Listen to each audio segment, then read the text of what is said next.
Greetings, everyone. Hope all of you are having an absolutely fantastic day. Welcome to yet another episode of our Let's Play for an Imperium run in Rogue Trader. Just to let you know up front, I am a little bit under the weather today. Hopefully I don't sound too weird and I'm making too many strange noises, but I want to still try to go ahead and record this if possible. We'll see how the episode goes. In our last run, we went through most of the Cenobium, and now I believe we're about to go into where the final boss is. Very, very excited about this. We keep moving forward. Let me know, as always, down in the comments if you have any feedback, and let's get started. A shortish, muscular man wearing the scarlet colors of the priesthood of Mars steps into your path. The wrinkles on his cheeks and forehead point to his propensity for frequent outbursts of fierce anger, but right now he is showing no signs of aggression. Glowing blue patterns of electric tattoos or electus show through his oddly bluish-tinted skin. The man's eye sockets are dark and empty, yet he turns his face straight towards you with no hesitation. He has a sharp, screeching voice, not unlike a bird's cawing. May the charge of the Omnissiah's mercy persist in the hands of the faithful. May the motive force persist in their batteries. Make the sign of the Aquila. The Emperor protects. The man responds curtly, as if giving a military command. The Omnissiah knows all, comprehends all. The hallowed electrodynamic Cenobium receives you, pilgrim. I am Dahr Impulse 6. The servant of the motive force, and the praetor electoid of this sacred monastery.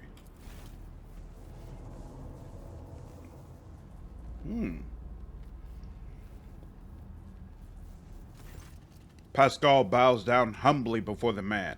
A trill of Benharic signals comes from his vox, to which the praetor responds with a solemn gesture of blessing. Pasqal turns to you and says, the rank of praetor electroid is a sign of high standing within the electro-priest fraternity. To have been granted an audience is a great honor. You have the honor of hosting the rogue trader of House von Valancius. I urge you to follow proper etiquette when interacting with the eminent bearer of the sacred warrant. Within these walls, worldly titles are nothing before the motive force. Your deeds, however, speak far louder than titles, for your path here is sprayed with the blood of desecrators. Dahr Impulse 6. It was to you, was it not, that Logus Abel came seeking an interpretation of his data trance? Yes, Tech Brother Abel arrived here to engage in a magnetic meditation that would help clarify his visions. Unfortunately, the heretic's machinations prevented us from completing the ritual. The esteemed Logus volunteered his help in defending the monastery, but contact with him was lost soon afterward. Tell me more about Logus Abel. We did not speak much to each other. He preferred to devote his time to solitary reflections in his chapel. The Omnissiah has given Tech Brother Abel a great gift of insight, which allows him to discern each individual facet of existence rather than the overall view. This makes his logic different from that of other people. His mind has always been able to combine facts and conclusions into harmonious wholes that were nothing short of beautiful. Many among my flock found his sermons poetic. What kind of visions was he receiving? The Omnissiah's revelation was encrypted with great meticulousness, which indicates its great importance. Grasping it fully is beyond my ability, but a single touch was enough for me to realize the enormity of the secret concealed within, or, more exactly, the secret design, which is how Tech Brother Abel referred to it. His mind had discerned in the world around him traces of some grand silence that he wished to comprehend. Logus Abel is dead. Sad news indeed. Tech Brother Abel was chosen by the Omnissiah to be a comprehender of great mysteries. May his spirit's motive force come into being anew in the fount of the miraculous fusion reactor. I have a few questions about this place and the people in it. Truth is like light, and blocking its path is criminal. The praetor electroid nods majestically.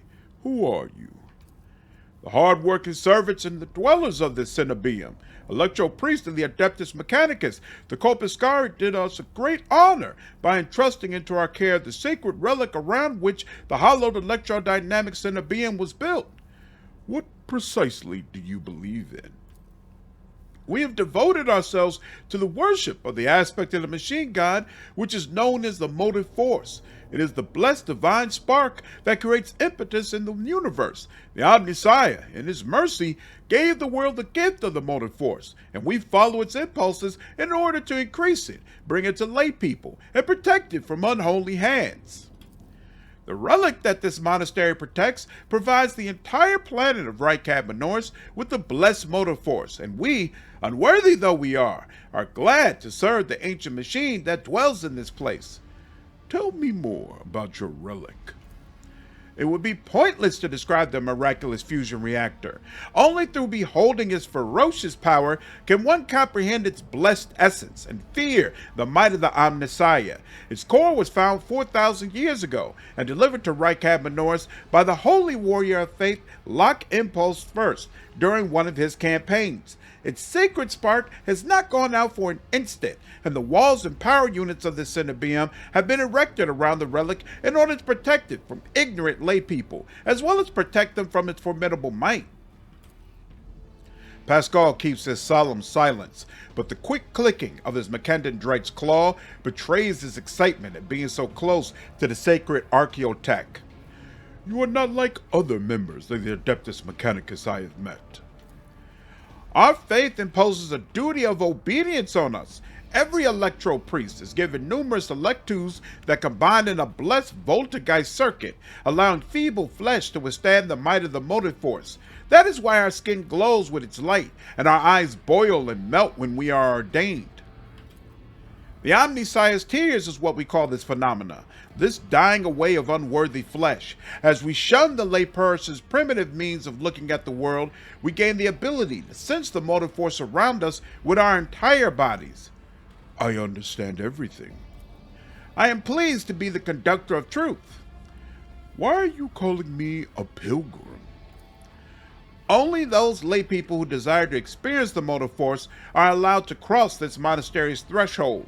All others are profaners and criminals. You do not belong to the fraternity of electro priests, but your intentions are good. If you were not seeking the Omnissiah's wisdom, then it was the motive force itself that brought you here to find it. What happened here, and how did you manage to survive? When the heretics descended in droves upon the cenobium, we gave battle, but the unholy foes buried the Omnissiah's warriors under a mass of their bodies, thus extinguishing the defenders' sparks of purity.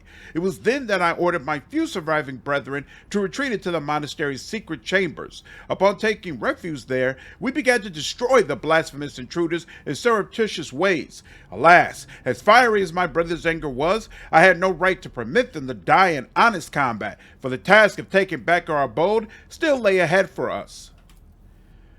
I must commend the skill with which your secret chambers are concealed. You hear a tinge of wounded pride in Heinrix's words, as if he is upset about failing to discover the electro-priest shelter.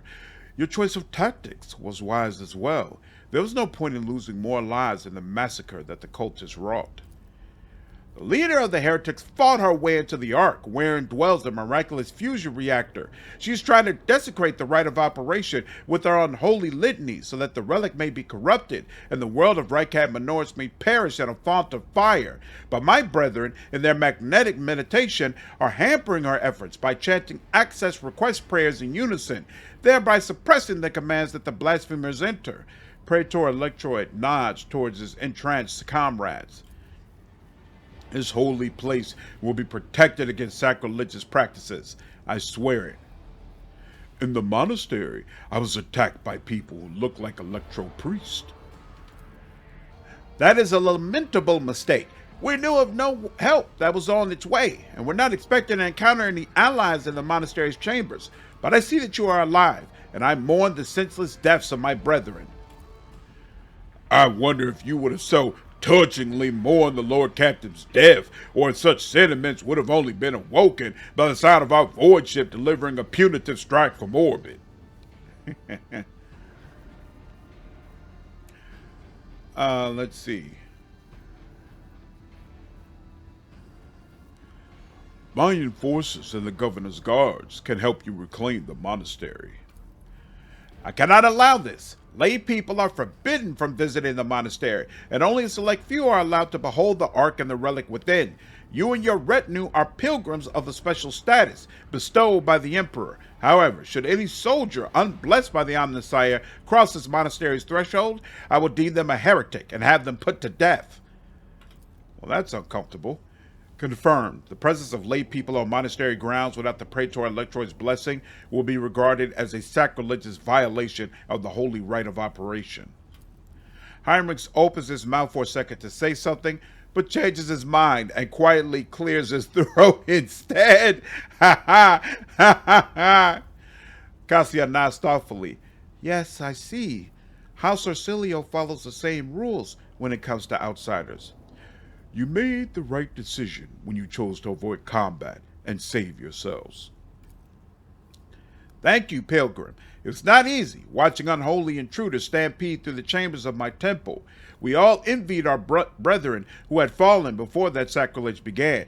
Lord Highlander is somebody who had to grow into violence, had to grow into being someone capable of combat. So he understands the concept of, I can't win right now, but I'm going to back away and I'll come back once again. He hasn't won all the fights that he's entered into. I wish to get to the holy reactor.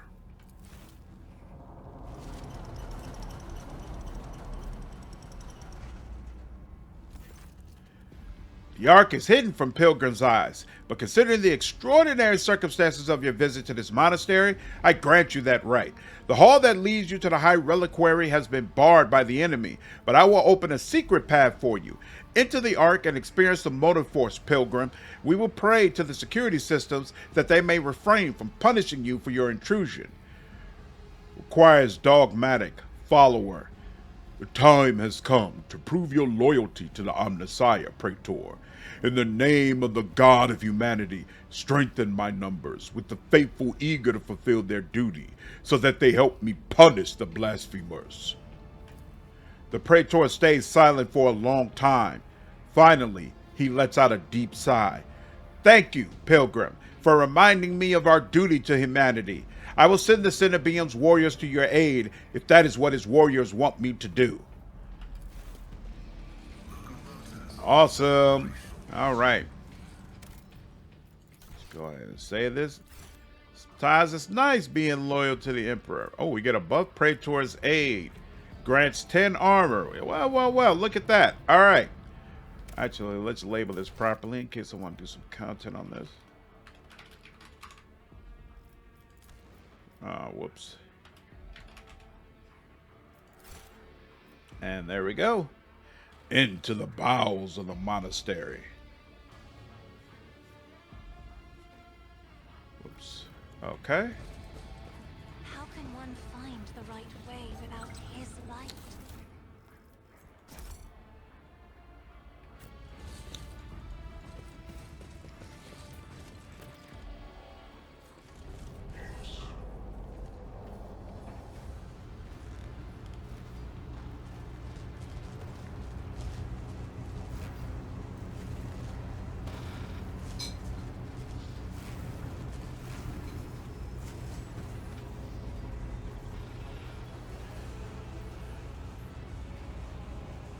Ooh, that mask is creepy. The face of the woman who stands before you is hidden behind a grotesque barred mask, yet the voice pouring out beneath it belongs to someone else. It is the husky, somber bass of a void wolf, a boarder of ships. How predictable your path is, how static.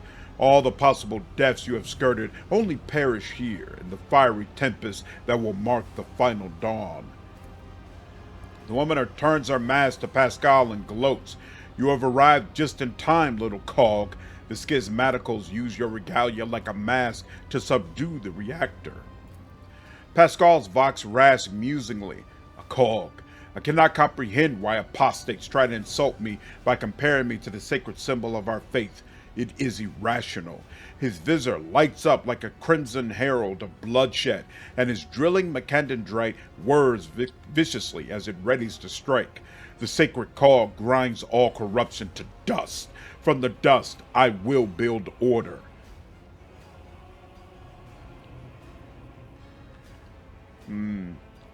Silence, heretic. Your crazed preaching will not touch my mind. Do you cling to your blindness so desperately? Do you think it will protect you from the blinding radiance of the truth? The woman's voice breaks and shifts to a different pitch and timbre, a martyr's voice, young, fervent, and in pain. Time is all but run out. I can hear the fist of the future knocking on the door of the present. Choose quickly what you want to be when it walks in. A blind slave to what is gone, a faithful servant of what is to come, or a corpse. I would take some time to wrest from you the details of the future that your cult prophesies. Hopefully, when we're done, what's left of you will still be capable of coherent speech. And what you'll be is a living torch blazing for his glory. Argenta's voice burns with pure hatred and trembles with impatience to make the promise come true. Ha! Cassia squints and looks away. Yellows, reds, violets, oranges, blues, wild colors that scorch the eyes, but where the motley mask end, nothing but a colorless void remains. Who are you? My name is known to you. I am Aurora, servant of Urlan the Cruel, and the spark of the final dawn that is destined to set Raquel Minoris ablaze. A great path for one who was born into the Imperium's bondage, but shunned her predestination in favor of the changes promised by the edge of daybreak. Whose servant are you? Is Urlan a daemon or just another heretic? Resounding laughter comes from behind the mask. Your flippancy is so amusing. Why, you have no inkling of the chasm that separates us. He is a prophet who foresaw our impending doom and who graciously bestowed upon us the right to choose a different path.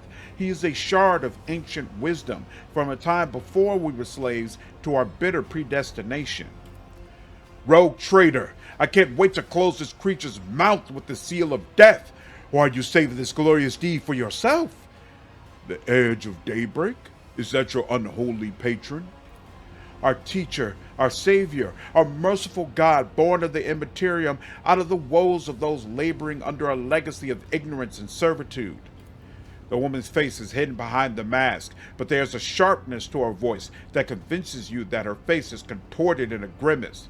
And he remembers you, Lord Highlander von Valancius.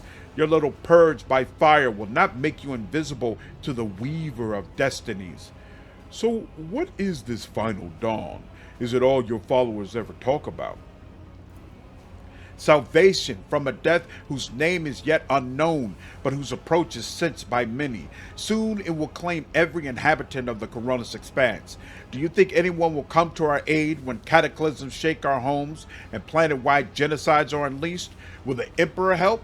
Or the idol of iron they call the Omnissiah? No, we will die alone and abandoned. Only one deity is promising salvation, the edge of daybreak.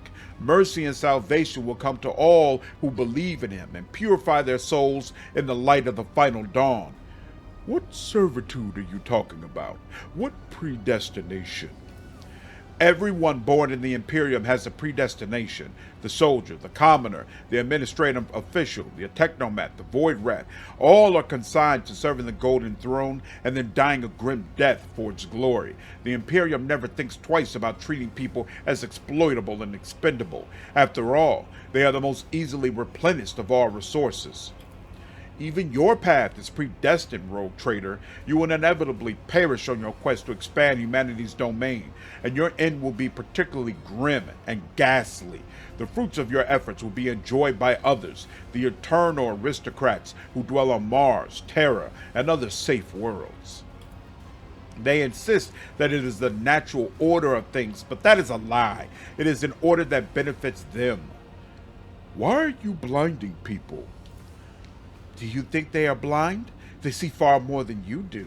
Through reflections and mirrors blessed by the energies of the Immaterium, the edge of daybreak reveals to them visions of true existence and gives them glimpses of what is to come. The eyes lie. Our erstwhile masters have taught them to see only what is consistent with the lies they tell.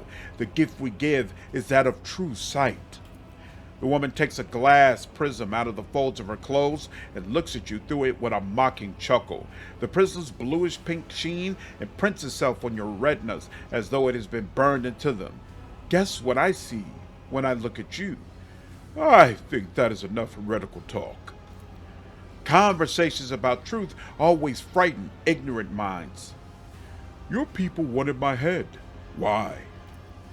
Brother Twilight, known to you as Conrad, marked you as a target. Your foiling of his plan sealed your death warrant. It is now predestined certainty that changes can no longer affect.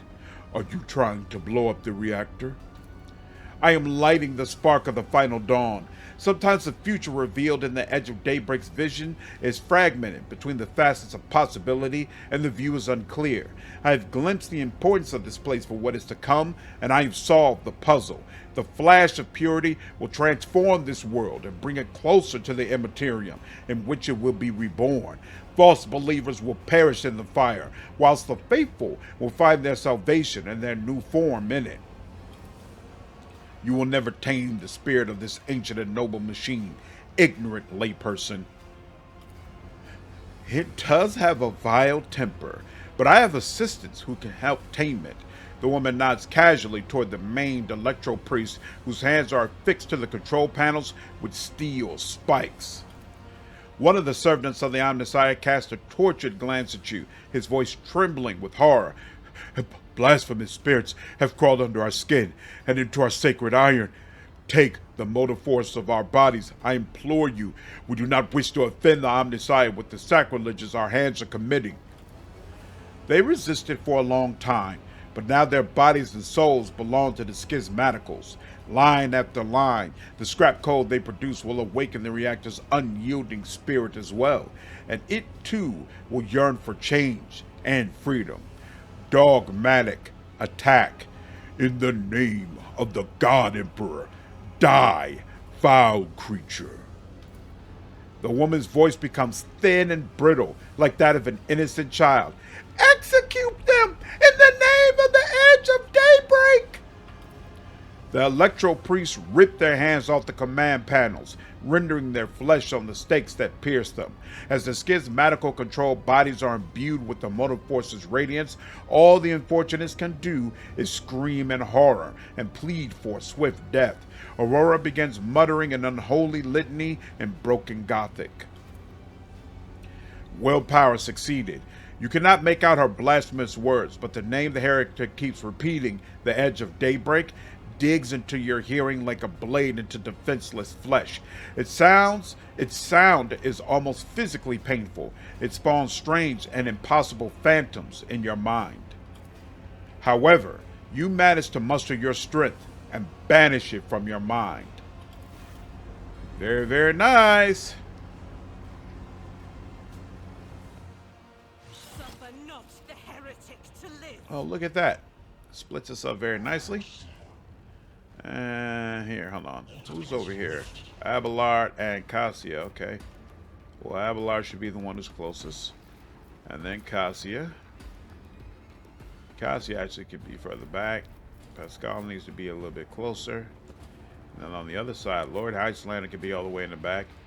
Heinrix should be a little further up. Yeah, let's put Heinrix a little further up. And then Argenta, yeah, she doesn't need to be closer.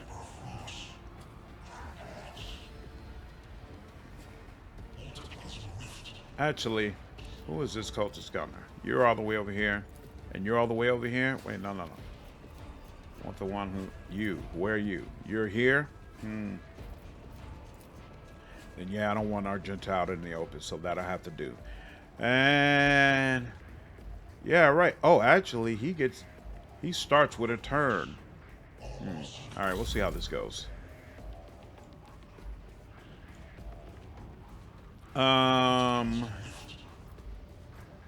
I guess, yeah, because we probably can't Yeah, that's too far. All right. Yeah, we'll give it to you.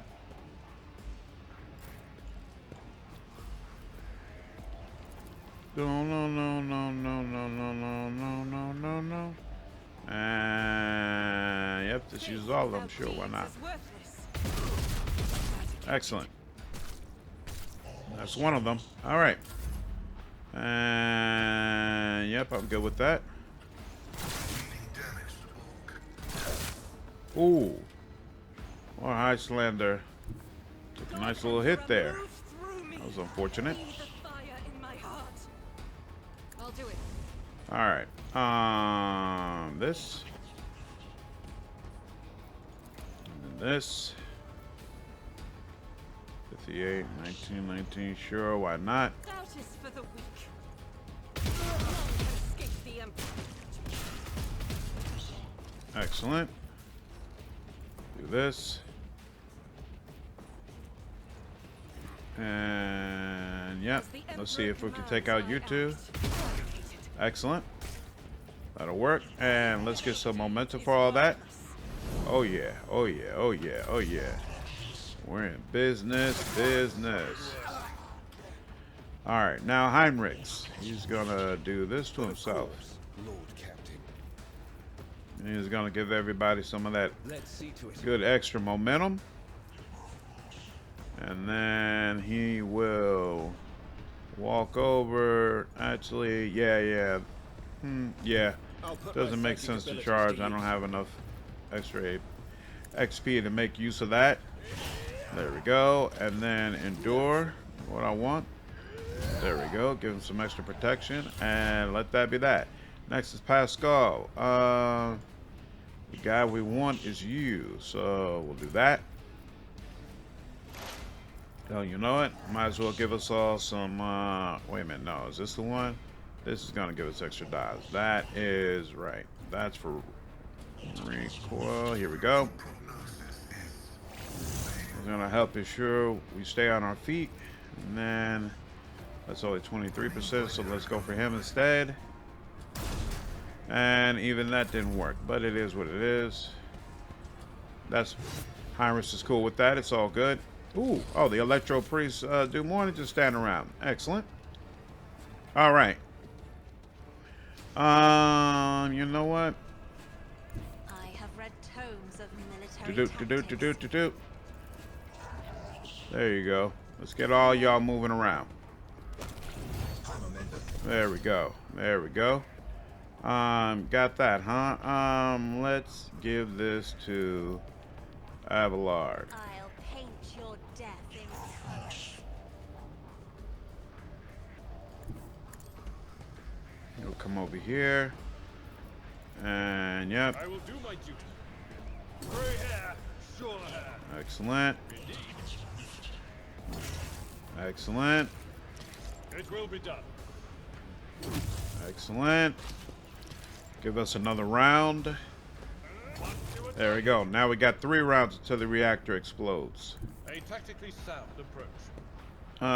He'll turn this on in case they hit him up. All right, now back to her. What does she want to do next? You know what? Yeah, she'll do that. I am a navigator, not a fighter guide. There we go. And then she'll come up here with Abelard. And she'll give all of them even more to think about.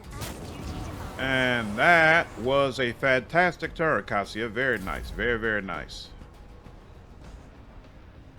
Oh, wait, there's more, because that wasn't even Abelard's real turn. So now it's going to get really busy. Can we go ahead and take out these two? Looks like no, but we'll give it another, yeah, we'll give it another 1, 2. There we go. Now you're done for. And, hey, Lord Highlander. All right, you know, sure. We'll give you that. And we'll give you some of that. And then go ahead. See if you can go ahead and take them out. There you go. And you kill at least one of them. There you are. Very nice. And then he'll let you deal with that one. You might as well deal with the ones that are further away. And there we go. And look at that. Here we are. Here you are, Heinrix.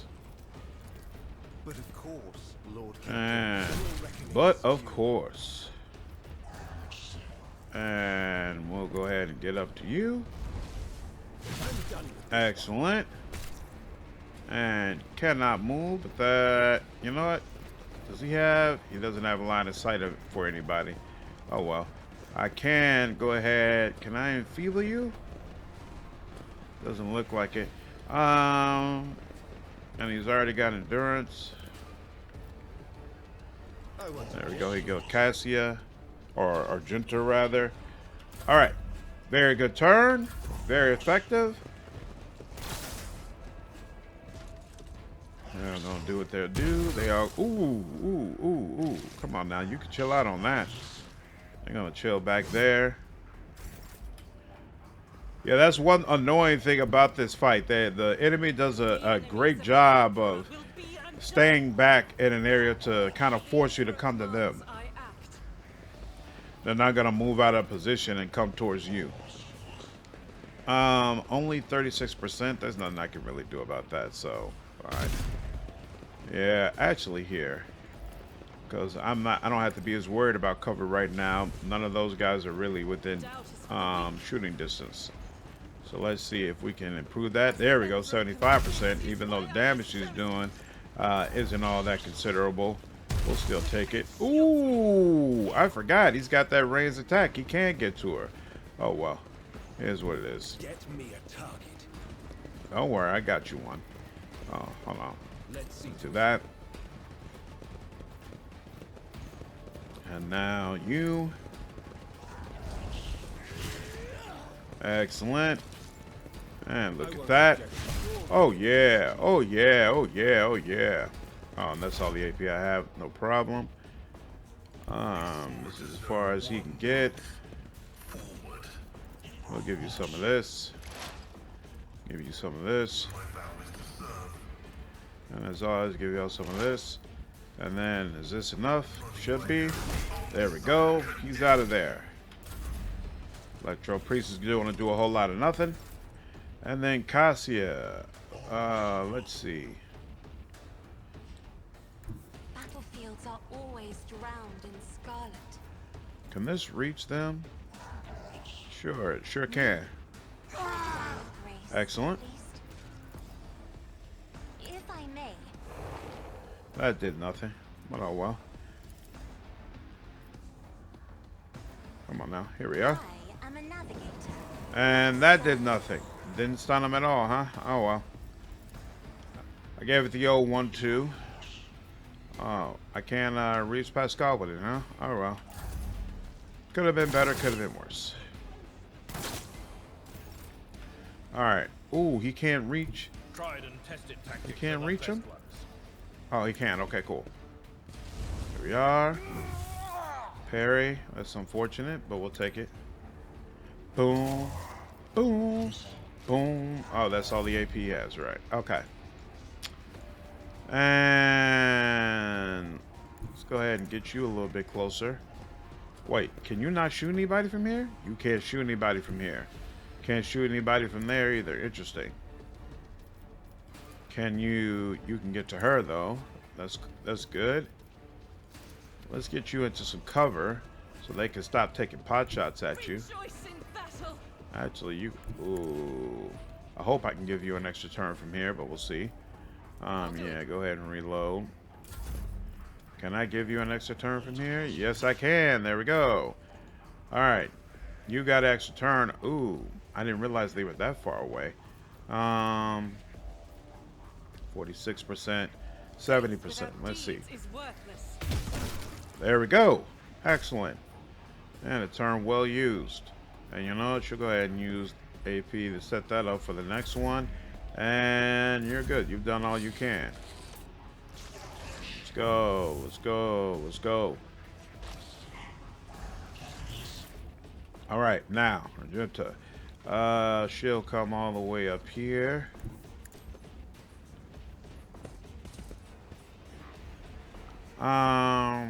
What's this looking like? 62%? That's not bad. We'll go ahead and try it. There we go. You're done for.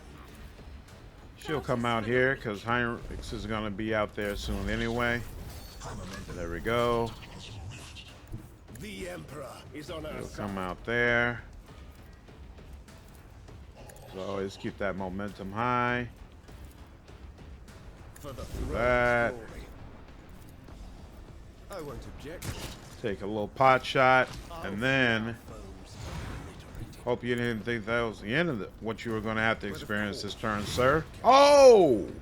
Come on now, he's not even holding a weapon. What's he parrying with? Some of them, there we go. Come on, Heinrix. Come on now, bruh. Thank you. Ah, God dog it. All right. Pasqal is here. Come on, help soften this guy up. There we go. There we go. This doesn't matter, probably. You know, in fact, yeah. Can we do that? Yeah. 28%. Sheesh. And yep, that does a whole lot of nothing, but oh well. You're not going to do anything either. You're not close enough. Cassia. Right here. Let's start with this. Isn't this a job for the serfs? Yeah, none of that works on him. So, in fact, what we should do is empower Abelard. There we go. There we go. About to say, start any time now. Oh, and he didn't use Endure last time, so here, let's get that. And then that's all she could do, except don't trigger an attack of opportunity now, thank you. She can come out here. So she can, yeah, that's fine. Yeah, you're not gonna hit very much. Her dodge is impeccable. I will do my duty. There we go. It will be done. That. At your beck and call. And you're done for. There we go. Alright, Lord Highlander. Oh, look at that. I got a line of sight on all these people. Heinrix is taking care of him. That's fine. Yeah. Good Lord. This is nice. 86%. Sure, why not? Can I give this to myself? I don't think I can I? Yeah, I can't give that to myself, so yeah. Let's just do that. Good enough. Is there anything else I could do that would really make sense? Probably not, so yeah. We'll just let it go. Boom, boom, boom, boom, boom, boom. Argenta. Oh, she will get line of sight on you. Excellent. Oh, but it's only 38%. Oh, but she still makes it happen. Look at that. I do so appreciate you, darling. As the Emperor commands, I act. Her help probably isn't going to be needed, but oh, she does get a line of sight on one of you. Which one? Oh, you. Okay. Not the other. Does she have line of sight on you? Yeah. So, oh, yeah, okay. So she doesn't have a line of sight on Electro Priest. Ooh, very nice. I need a foothold. Heinrix will also come out. Naturally. Actually, yeah. Good enough. All right. He probably doesn't have a line of sight on you, does he? Yeah, nothing he can really do. Do you even have... You do have exploits on you, though, so we'll go ahead and do this. Excellent. And that'll be it.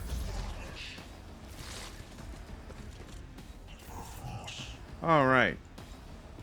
Da-na-na-na-na. Me? Da-na-na-na-na. Duty demands. Yep, one down.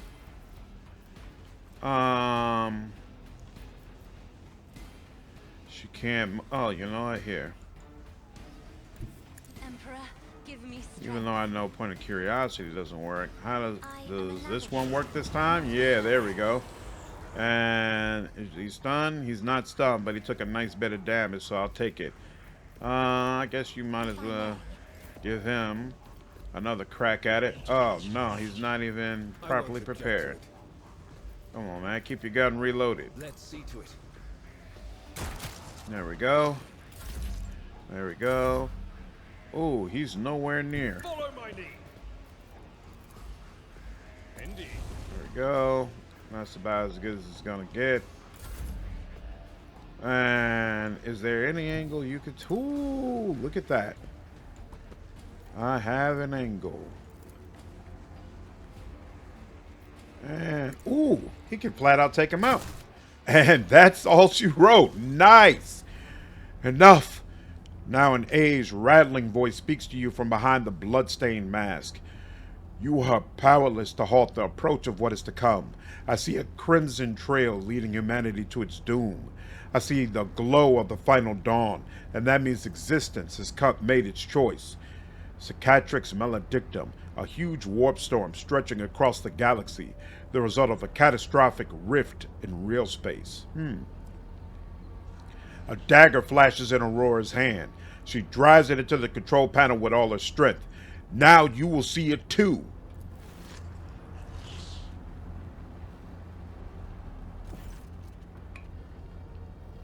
A blinding voltaic arc bursts forth from the broken control panel and strikes at Aurora's uncanny mask. Its metal heats up. Smoke billows through the bars. With a howl, the cultist collapses. The light is gone? Was that it? The final dawn? But why was it so different from what our teacher promised? Aurora shakes her head blindly.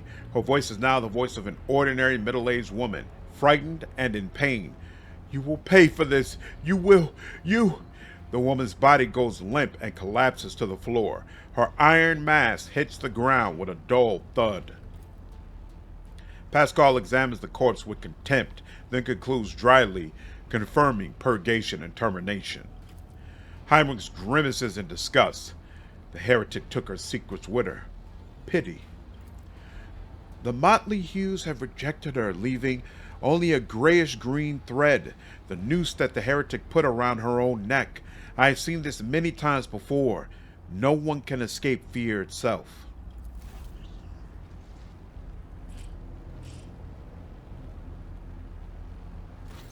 Heinrix approaches Aurora's body and leans over it. A minute, please, Lord Highlander. I need no more than a minute.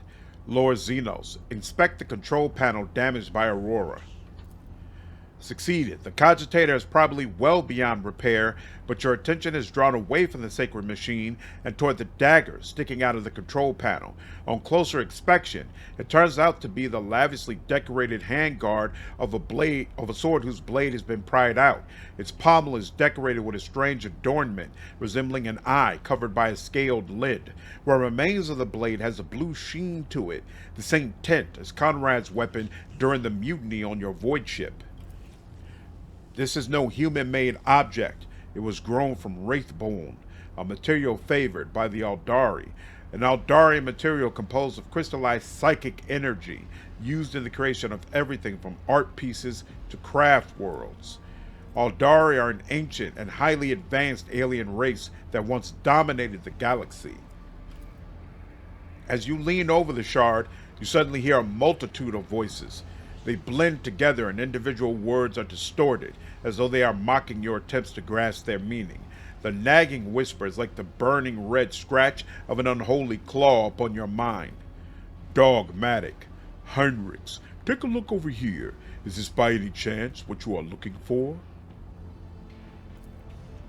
Heinrix raises his head, gets up, and makes a wry face as he carefully examines Aurora's weapon. This unholy object is the work of inhuman hands, and judging by the cold I am sensing, it is a tool of the arch-enemy. I am most grateful for your vigilance, Lord Highlander. Heinrix takes the strange shard out of the control panel and studies it for a few seconds. Curious. Heinrix stows the corrupted object away and turns to you. Rogue Trader, on behalf of the Holy Orders, I thank you for your cooperation and release you from requisition. From this moment on, I am at your service. I am ready to come aboard your ship and head for Footfall as soon as you deem it possible. That is, if you do not have other business in this system, in which case I am prepared to assist you in its prompt resolution. Remove Aurora's mask.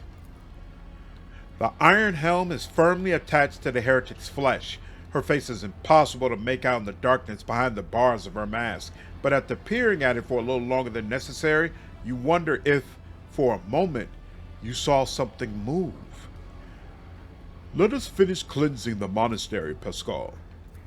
Executing. Let the Omnissiah give motor force flow, and all the obstacles in its path be eradicated.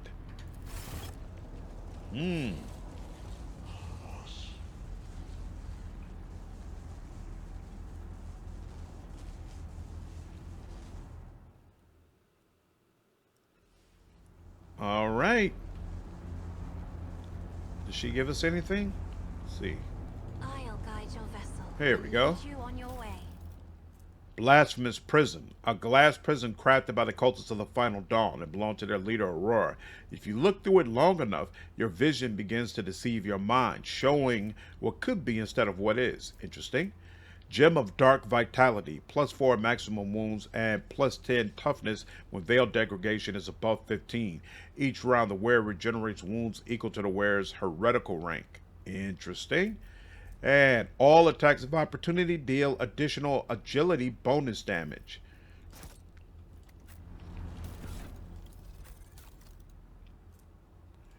You can make use of that. Ain't no heretics on my squad, so I will add this to cargo. I should probably put this away. It might be useful later on. All right. That went relatively well. No additional injuries. Beyond Abelard getting absolutely obliterated before we even walked in here.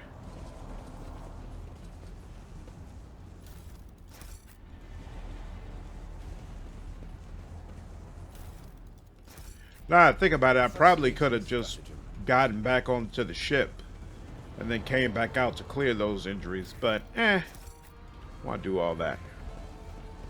Just go with the flow.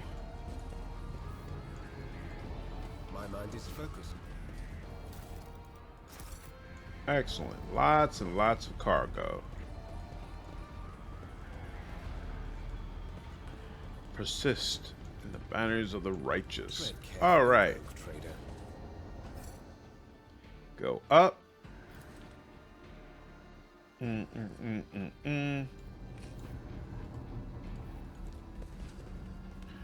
How load electrodynamic centibeam greets its savior.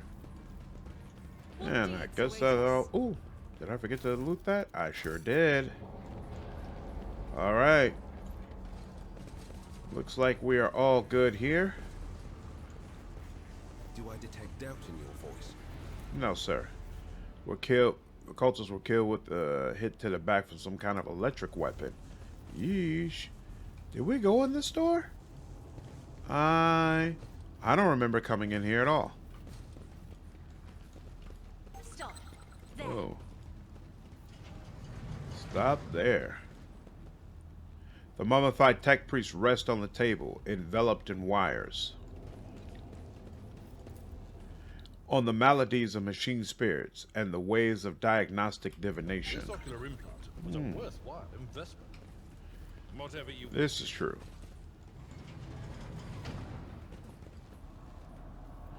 The mummified. Oh, you know what? I think I vaguely remember this, and I think I needed to talk to them before I went to Aurora. guide our way. I think they might be able to give you like a little buff or something, but it's all good. Okay. Let's head out. I'll chart a course. Plans foiled. We have escaped with our lives. Let's head back to the ship. We'll talk to Heinrix, and we'll talk to our helmsman. Doom, doom, doom, doom, doom, doom.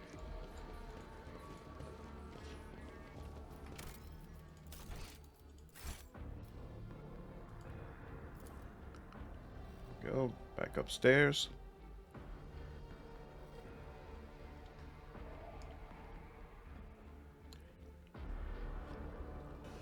Boom, doom, doom, doom, doom, doom, doom, doom.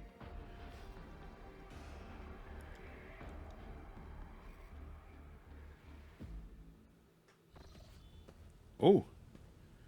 Hey, Heinrix seeks out us. Rogue trader. I was somewhat brusque at our first meeting, and I would like to make up for it by expressing my thanks for your assistance in the electrodynamic Cenobium. Your arrival could not have come at a better time.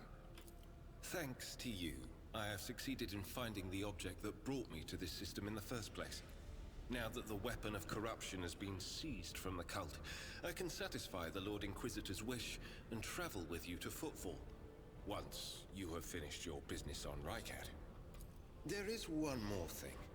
The Lord Inquisitor gave me this item some time ago. He must have thought it likely that I would find myself aboard this vessel sooner than he. I was instructed to deliver this device to Lady Theodora. However, given recent events, I believe I ought to present it to you. This is an elucidator, a sacred machine capable of translating the languages of remote and lost worlds into Low Gothic. It can even process Xenos languages to a certain degree. Not without infelicities, but possibly well. Thank you. The Inquisition's generosity is greatly appreciated. May the elucidator serve House von Valancius as faithfully as it has served the acolytes of the Holy Ordos up to now. What do you think will become of the electrodynamic Cenobium?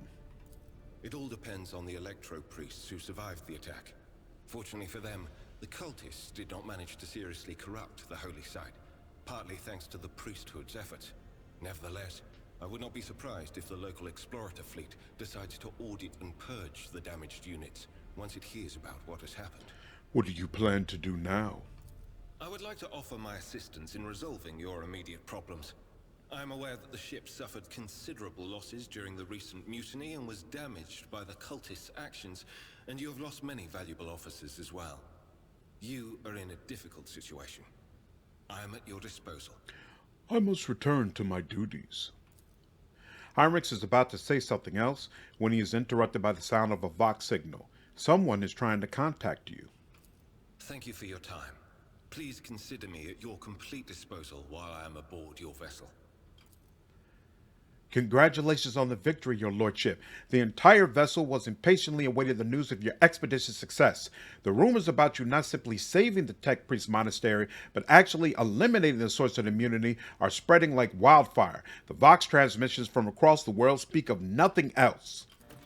Governor Medina is expecting you at his command center to discuss matters. We are ready to depart immediately. Just give the order. Not quite yet. All right, first let's go in here. We'll put this on ice for now. We'll come back to it later. And this magnifying glass thing, it doesn't change, right? Lion makes the bone faces mocking you, right? Okay, cool. Oh, and hey, look at that. That's a good-looking brother. The majestic portrait painted by a skilled artist, Greece guest, who had been granted permission to enter the Lord Captain's quarters. Excellent, excellent. All right. Now, let's go back up to the bridge.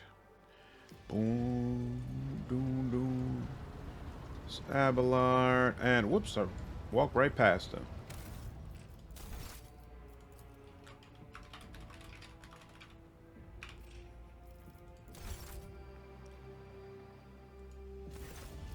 Heinrix looks at you intently, his head tilted. I know nothing about you, Heinrix. Could you tell me a little bit about yourself? I'm usually the one interested in the pasts of those around me, not the reverse. I come from a night world, Guizorn 3. I belong to a branch of one of the noble houses until my exceptional abilities were discovered. After that, I was sent on a black ship to Holy Terra, where I was trained, and I began my service for the glory of the Imperium. Do you remember your home planet? I do, but I have no ties to my homeworld now. None except my first name. I left Guizorn 3 when I was still a child. My family disowned me, stripping me of my family name. I was given a new one by those who trained me. Even for a noble, being branded a psyker is a mark of eternal shame. I experienced that firsthand before I was put on the black ship. How did you discover your abilities? Like many psykers unaware of their curse, I found out when a strong emotional reaction triggered an involuntary response. My great-aunt had a pet grink. One day, it bit me, and I boiled it from inside out. And when my great-aunt slapped me for what I'd done, I boiled her too. Ooh. Sorcerer's prowess are truly dangerous. I hope you have mastered your abilities since then. When I arrived on Holy Terra and was tested, I was found to be suitable material for becoming a sanctioned psyker, able to bend his curse to his own will. I can assure you that the adepts of the Astra Telepathica were right in their assessment. Tell me about the black ship. Picture a vast prison ship, filled with frightened, angry psykers who can't control their abilities and who have just lost their homes and their families. Some of them were children and adolescents like I was. Some were monstrous creatures who no longer had the right to be called human, or psychopaths who reveled in their impure powers. Once, when one of the miscreants broke free, those in command simply depressurized the bay and got rid of the culprit, along with the prisoners and crew tainted by him. But even after that, I heard the echo of inhuman suffering and terror that filled that part of the ship. It grieves me to recall that episode to this day. You were sent to the Inquisition straight after training? No. First, I was accorded the status of a psyker fit for service in the Imperial Guard, where I then spent several years. It was only afterward that I became an agent of the Golden Throne. Heinrix stops there, clearly not intending to elaborate further. Let's talk about something else. Heinrix nods wordlessly. How long have you served in the Inquisition? Since the day of my initiation as an acolyte. So, decades. How many real years it's been, it's hard to say. When I return from a journey through the warp, I often discover that much more or much less time has passed in real space. You visited many worlds during your service, I'll wager. Indeed. I have visited many of the places brought to the Emperor's light, and those sullied by the filth of the archenemy. In truth, even after all these years spent visiting the various corners of the Imperium and looking beyond its borders, I still consider the Segmentum Solar to be the greatest of all humanity's bastions. Nothing compares to the majesty of Holy Terra, the might of Mars, the grandeur of the Segment's other worlds. What duties have you been carrying out for the Inquisitor? You can't really be expecting me to answer that question, can you? For someone who's been in service for decades, you certainly look young. The first step for biomancers such as myself is to take control of the processes of their own body, including aging. I've endured innumerable hazards in my work.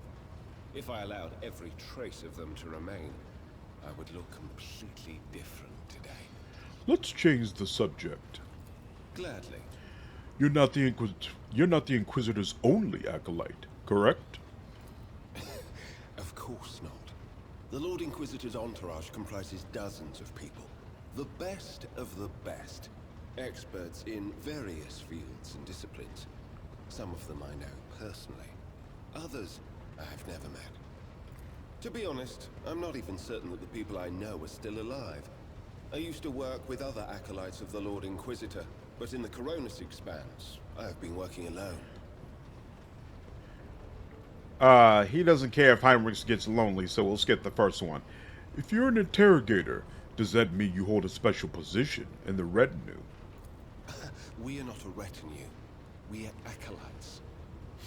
As for your question, I am closer than anyone else to the one I call my personal teacher. The Lord Inquisitor deemed me worthy of undertaking the most important and sensitive tasks requiring the attention of agents of the Golden Throne. Are there other acolytes in the Coronis Expanse? The interrogator narrows his eyes at you and releases a disappointed sigh. After several seconds of silence, you realize that you will not be getting an answer. Lord Highlander is enjoying this conversation immensely because he wants to see if he can trip up Heinrix into revealing something he really doesn't want to reveal. Let's talk. Even though he's loyal to the Imperium, he also understands that the Imperium is made up of people, and any one of these people might decide to stab him in the back. So he's very, very conscious of knowing who specifically he's working with, because he always tries to make decisions that are in the best interest of the Imperium, but that doesn't mean he's going to allow folks to just lead him around to his own doom. Let's talk about something else. Such as? What can you do as a psyker? The Lord Inquisitor was most insistent that I master the discipline of Santic Demonology. I use my faith and my power to crush the enemies of the Imperium. Servants of Chaos tremble at the sound of the Emperor's name, uttered by my lips. I am also a skilled biomancer. I can manipulate bodily processes. Sometimes I resort to those skills in the course of my work, when it is necessary to make the subject of an interrogation more cooperative. I must take my leave. Heinrix politely inclines his head in response. On the whole, Lord Highlander likes Heinrix, though. He likes anyone who comes off as a loyal servant of the Imperium. He's still not sure yet whether or not he's going to have to kill him, though. He's not particularly inclined to be ordered around all the time, especially by some faraway figure that he's never met before and whose motivations he can't be sure of. The tall man before you appears to be woven from tendons and muscles. Blue veins snake under his white, almost dove-colored skin, and his scalp and chin are covered in cropped white hair. His neck and shoulders are wrapped in wires that hint at the presence of neural connectors under his uniform. The officer's face seems to be twisted in a perpetual grimace of annoyance and anger, but he greets you with a respectful nod. Lord Captain, Master Helmsman Ravor, at your service. Remind me, who are you? I'm the Master Helmsman, Lord Captain. I stand at the wheel of this here tug, your vessel, and bark commands at the idiots who tend to its related systems. In layman's terms, I'm the one who stops us from running into an asteroid or a disruptive gravitational wave when we're traveling through the void. Do you control the ship in real space? I wish that was my only job. I have to steer her through the warp too, but most of the credit for that goes to the navigator. The warp's a nightmare, always tossing up something new. All my years at the helm, they count for nothing in there. My part's small enough. I just monitor our systems, follow the charted route, and I don't kick up a fuss when new orders come in from the navigator's sanctum. Real space. That's where I keep my eyes peeled. Gravitational anomalies, void currents, hard radiation. That kind of shit shows up everywhere. Thank the Emperor, the organs on this vessel are holding up, and so far we've been able to spot if something bad's coming our way. Who are these idiots you are in charge of? There are too many to list them all. Tech priests from the Engineerium, voidsmen from the Auger decks, the workshop fools on the bridge. I'd have every last one of them flogged. They all need a wake-up call. They need to be whipped into shape, or else this ship's be going nowhere. Or even worse, it'll go somewhere we don't want it to go. You must have dealings with the navigator as part of your duties. Ravor stares at you before blurting out, "Damn it, Lord Captain. To tell the truth, I've been asking myself, where'd the Lord Captain fish this Orcelio girl out of? Now, it's not like I've met many navigators, but this one, I don't feel safe with that little princess pulling our void ship through the warp. She's done a decent job so far, though, so I guess she's managing." That's enough for now. Right you are, Lord Captain. You are a Voidborn, are you not? That I am. Born into a helmsman clan in the bowels of a Chartist vessel. Studied the family trade until I was 15. Then my entire clan was butchered in a mutiny by lower hold scum. They spared the youngins. Of course they did. Kids with implanted connectors make great navigational servitors. But I was having none of it. They weren't going to make a servitor out of me. So I escaped into the crawlways. And then I spent months picking them off, one after the other. Ravor stops abruptly. You got me talking up a storm. Anyway, yes, I'm a Voidborn. Finish your story, Ravor. Ravor stays silent for a few seconds. Not much to tell. I gutted everyone I could get to, and then I fled upward to the middle decks. That's where the Argor operators took me under their wing. They have apprentice helmsmen of their own up there, you see. Nobody asked me any questions, so I stayed. I grew up, trained, got smarter. They ended up a junior helmsman. A dozen years later, Danrock spotted me and lured me away, the cheeky blighter. That's why he was one of the people to survive the mutiny at the beginning of the game. This guy already knows how to get out of difficult situations. I can see you are not a gregarious sort.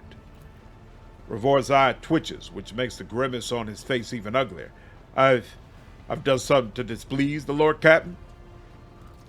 No, Lord Highsland is perfectly okay with this, because he understands you need some people who are going to be aye, yes sir, and do everything you tell them to, and then you need other people in your group who are going to just give you what's really happening, as is. Now he already has Abelard, but he feels like he's getting a high level of realism about what's going on. And he understands that Ravor is someone who's connected on a much lower level and will tell him things that other people probably wouldn't be willing to say.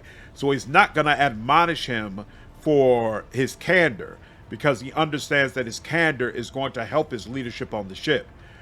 On the contrary, you're the first person on the bridge who's not tripping over themselves to lick my boots. The helmsman perpetually twisted mouth twitches as if he's trying to smile. It looks sinister rather than friendly. Oh yeah? Well, I'm pleasantly surprised myself that you aren't having me flogged for insubordination. Will wonders never cease? Ravor points at the cables around himself, connecting wires. Once they go into the control panel, I become one with the ship. Except the bloody cogs messed up the wire stimulus injectors and connectors when they implanted them. They twisted the wires the wrong way or burned something in my noggin. Anyway, I can't sleep. It just doesn't happen anymore. It's been 30 years of non-stop stimulants and a splitting headache. So you forgive me if I'm not all smiles, Lord Captain. Holy smokes, that sounds terrible. Ha ha ha! There's got to be a way to fix that. Tell me about the Voidborn. Ravor winces and rubs his temple. Lord Captain, I mean no disrespect, but you do better to find someone with a knack for conversation, like Ptolemy, the new Vox Master. I ain't the talking type. I just get the ship where she needs to go. Best let folks stick to what they do best. What can you tell me about the other officers? Good-for-nothing wasters, that's what they are, each and every one. Take Janris Danrock, the highborn weasel. He fawns over the officers, but some of the deals he makes will get him burned alive. He drags other people into his schemes so they can take the fall for him, too. One of my junior helmsmen was ferrying goods from footfall for him, got caught by the Seneschal, and ended up in the Void Hatch. Danrock couldn't care less. The Vox Master, another Ptolemy like the last one, Void rest him, is no better. She cut off half the Vox channels the day she took up her post. Said the Vox systems were damaged and the Engineerium had no contact with other modules. But how am I supposed to steer the ship? Collect the COGS reports with the power of my mind? First Officer Wasarian, I can't stand him. Like every Navy officer I ever met, he doesn't know a thing about controlling a vessel in the void, but he puffs himself up all the same and throws his weight around. Me and him have had to have words a few times before he left me alone. Thank the Emperor Lady Theodora trusted me more than the Seneschal when it came to helming a void ship. Then there's that woman. What's her name? Talas? Lady Theodora brought her along whenever she went, and look what happened to her. I wouldn't be surprised if it turns out that the witch that delivered her to an early grave, just like countless souls before. I don't see why anyone would want that walking calamity on their ship, but some would disagree. They say she's friends with young Ptolemy, you know, or at least she used to be. See, there you go. Detail I probably wouldn't know unless I had already talked with, whatever the Ptolemy's name is. Spilling stuff out. Excellent. Tell me, do you like anyone at all? Ravor looks perplexed. What kind of a question is that? I like you, the Lady Theodora before you. What would I be if I was making cracks about the rogue trader? I don't want to die just yet. I must take my leave. Lord Captain, Ravor acknowledges you with a nod and turns away. Awesome. All right. So now the only person on this ship we haven't talked to yet is Idira to last. And we'll talk to her when we get back from the next mission. We got one more mission before we go back to the governor. Let's go all the way. Is it here? I can't remember. Or is it here? Hold on. What's here? Let's check over here. Begin scan. I don't think we scanned this place. Here we go. But wait a minute. I'm curious. Why does this have a question mark? Unidentified void ship. What? I don't remember anything being over here. Augurs notice a large object among the lifeless rocks covering the planet. A void ship, whose signature and origin are impossible to identify from orbit, is resting on the edge of a deep ravine. The hull of the unidentified vessel is severely damaged, rocks around it shattered by the force of the gigantic machine's crash landing.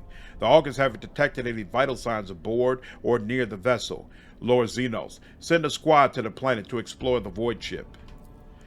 The landing party reports via Vox as soon as they touch down. The colossal void ship before them is covered with spikes. It resembles a morbid beast sculpted from darkness itself, menacingly hanging over the ravine. An experienced veteran accurately determines the origin of the unholy vessel. It belongs to the Xenos race called Drukhari.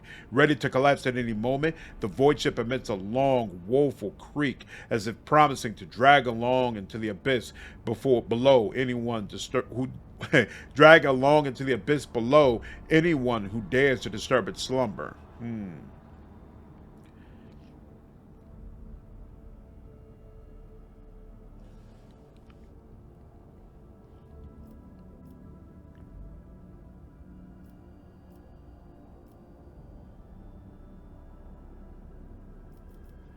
Abelard suggests finding out what Xenos were doing in the Rycat system. Taking heed of the Seneschal's recommendations, the rogue trader orders to send more people to the planet. Harbinger darkness and death, not one to tempt destiny. Nah, we're going to take a chance, so we'll choose one. After 2 watches of hard labor, the workers managed to stabilize the Drukhari void ship.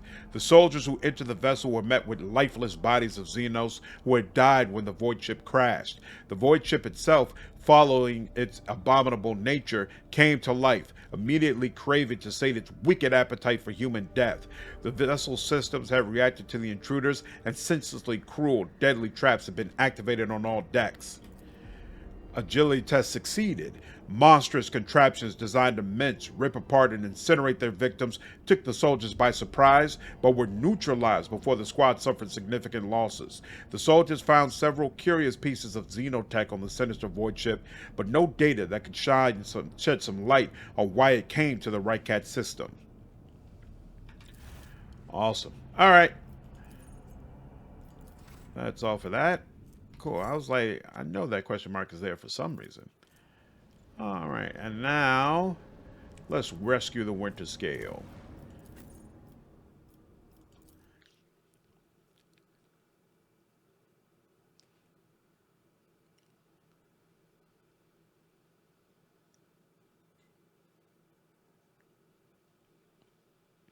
And once we do this, we'll be ready for the parade. Oop. Touching down. Doop, doop, doop, doop, doop, doop, doop, doop, doop, doop, doop, doop, doop, doop, doop, doop.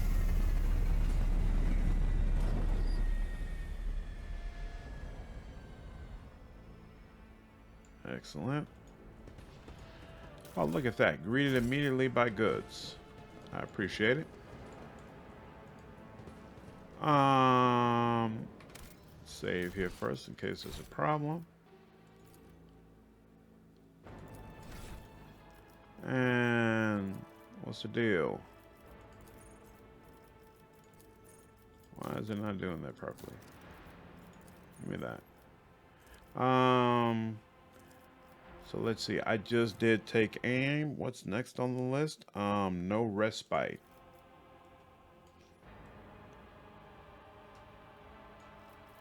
Respite Grants action support. The ally also gains +1 on all characteristics for every action point gained until the end of combat. Yep, that works. And persuasion is done, so I'll increase Lore Imperium, and that's done for you. What you got going on? Pasqal, last thing he did was tactical knowledge, so this is combat insight. And insight, yep, I'll take that. And then intelligence done, so perception, you're done. You, what's your deal? You just took a weapon skill, Lore Xeno, so next up is biophysical distortion. Physical distortion, Lord Xenos, Lord Warp, and bam. You, what's good? What's good? I don't have a build for you, actually, sir. Thick skin, you got contempt, you got thick skin, desolation is agility, right? Yeah, you don't need that. You got disarm, okay. Rigorous training might be interesting. Defensive stance. The warrior's not attacked this turn. Crowd kill, rigorous interception. You know what? Interception makes a ton of sense because I'm going to focus a lot on parents. So, yeah, fine. Athletics, Medikai. Oh, they're both. I guess I'll take Karuz. Represent to resist negative effects supplied by poison, stimulators, or alcohol. May give access to new dialogue options rarely. All right. Here goes Argenta. What do you got? You got rapid reload. You got unpredictable. This is probably time for fired up. Let me just confirm. We just took weapon skill and willpower and nimble. Oh no, this is. Oh, that's right. I did this kind of in the wrong order, right? So, but sooner or later she's supposed to take fired up, right? Let me confirm. Unpredictable, agility. No, that's actually not on the list. So wait, what is on the list instead? Oh, unfaltering fire. That's what she needs right now. Unfaltering fire. I do already have nimble. I do already have bolt weapon expert. Oh, do I have grenadier? No, I don't. There we go. And then finally you, what's the deal? Cassia. Let's see. She just did, she just did that, okay. Strength, vitality, or it might be mind over matter. Strength, vitality, I have. Mind over matter, I have. Pass unscathed, I have. Ebb and flow, I have. Perilous waves, I definitely have. Yep. Missing something. Guide of souls, I have that. Eye of oblivion, I do not have that. There we go. And I already have awareness. What's the secondary one I was gonna choose? Let's see, coercion, right? Oh yeah, because some of the skill checks really need coercion. And we'll take that. All right, and let me just check my items real quick. I don't even know where I picked this up. Piercing splinter cannon, 60 strength. Yeah, I'm good on this. None of my people are gonna use this. Add that to cargo. That's interesting. Did I go through all this properly? Oh, clearly not, because he should be using it. +5 agility is nice, but it's not even really being used. All right, 10% parry. Yeah. Oh wait, here, hold on. Let me make sure. What is this? 25%. Ignore the first critical hit. Increase dodge. Oh yeah, it's increasing his dodge. So yeah, he's definitely holding on to that. 25, 15, heavy armor. Oh my god, I keep forgetting to give this man heavy armor. I'm gonna have to respect you. Nah, I'm not doing all that. We'll just get you on the rebound. It's fine. It's fine. Yes, always add the card. Always add it to card. Always. There we go. There we go. All right.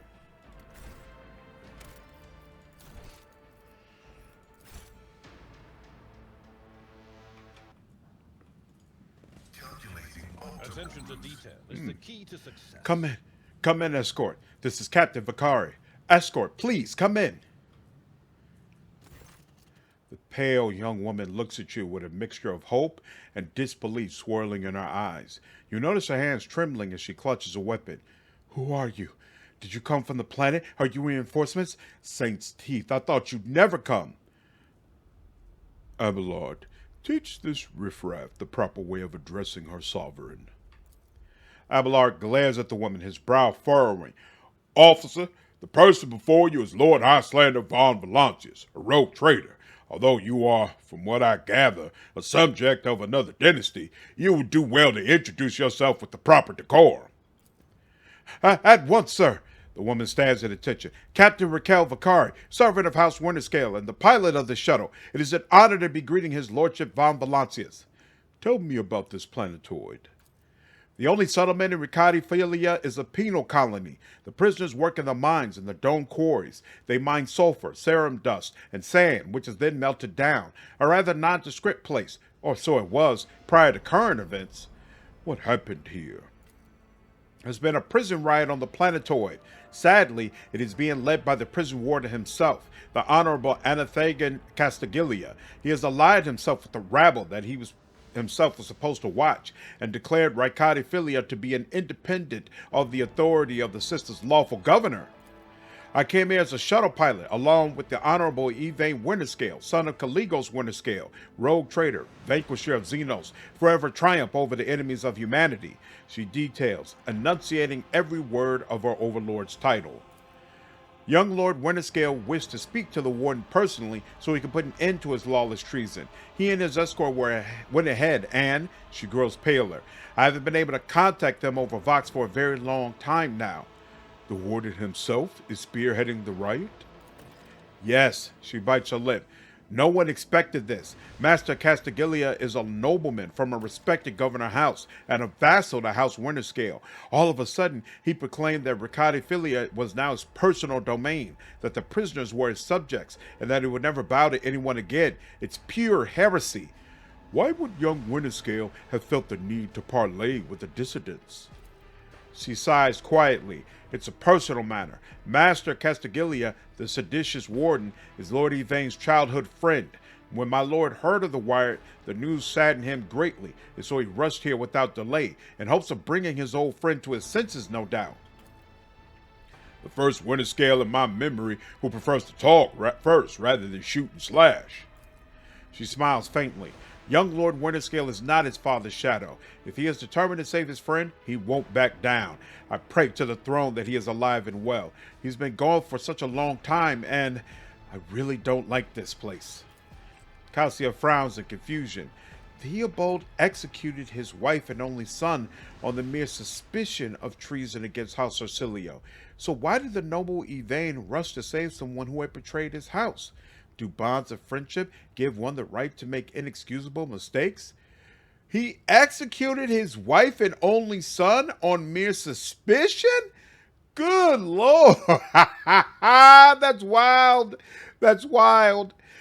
The people rioting against Theobald, I guarantee you they had the right idea. Is this prison riot connected to the planetary rebellion? It seems more likely that Warden Castigilia learned about the rebellion on Rycat Minoris and decided to use the situation to his advantage. I can't say for certain. Perhaps no one can.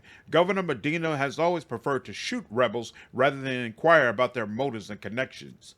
Is there anything else I should be apprised of before I set out? Some of the rebels have holed up in the barracks. I don't know how many, but given this is the only way through to where the negotiations are taking place, I would expect heavy resistance. Please take caution, your lordship. Lord Winterscale's guards mined the entrance so that the rebels couldn't get to the shuttle. I have no more questions. You may excuse yourself, pilot. The woman freezes for a moment before asking hesitantly, Your lordship, if I may have a minute of your time, I wouldn't ever have dared to trouble you with a personal matter, but the situation... In any case, have you been to the capital of Rycat Minoris yet? I want to ask if you saw a man there, a communications officer by the name of Jasper.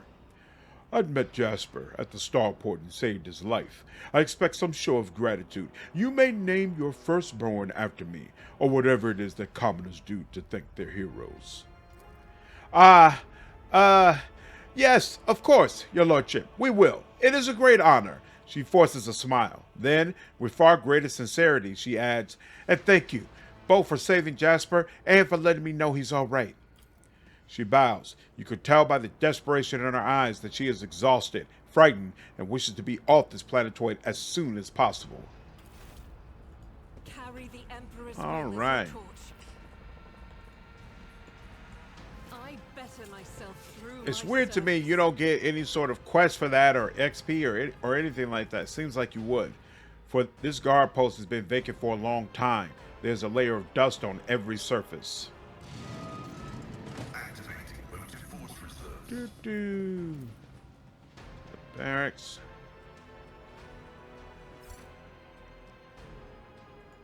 Acquisition is possible. I feel my age when fighting alongside such young warriors. The remains of a meal, one far too lavish for even a hive world, let alone a prison colony. Indeed. While I have my navigator skills to call upon, you are, statistically speaking, far more likely to perish in battle. I mean, that came up when... Executing request. Rough. A long string of names extends beneath the heading Top Quarry Workers of the Cycle. When the faithful are idle, heresy grows. See? Right there. Duty prevails. Heresy grows. Never doubt me. Excellent. Join me in prayer. Scraps of typical prison food, repulsive to the senses. Disgusting. Was there anything back here? Oh, that looked like a door. No, that door doesn't open. Okay. Uh-oh. Find the warden. Ambush. Ambush. You've been ambushed, so the battle just begins. Oh, that's not good. Oh, but I do get Lord Icelander. Okay, cool. Yeah, sure, why not? Oh, she can go ahead and come up some. Yeah, you know what?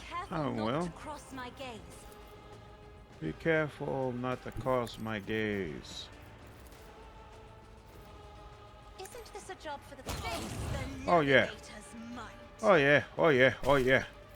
Oh yeah. Oh yeah. Oh yeah. Me? You insist, Lord Captain. Boop, boop, boop, boop.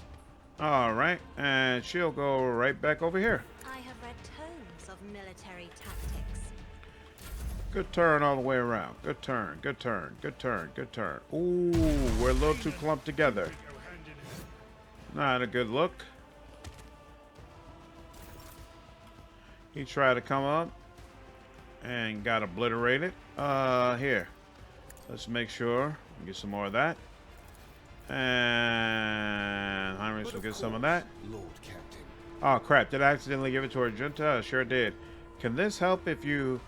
no. It doesn't help if you're lying prone. That's what that is, right? Prone. Yep. Alright. Everyone, step aside. Can he get to you? Nope, can't even get there. Alright. I guess we'll chill out then. Can't do that either. Oh well. Guided by faith. As the Emperor commands, I act. Where is she point? Oh, I didn't even see this person. Alright. Doubt is for the weak. Doubt is for the weak. It doesn't get any higher than 37? Oh well. I'll do it. Boom, banana, boom, banana, and let's see. Deeds is worthless. I'll do it.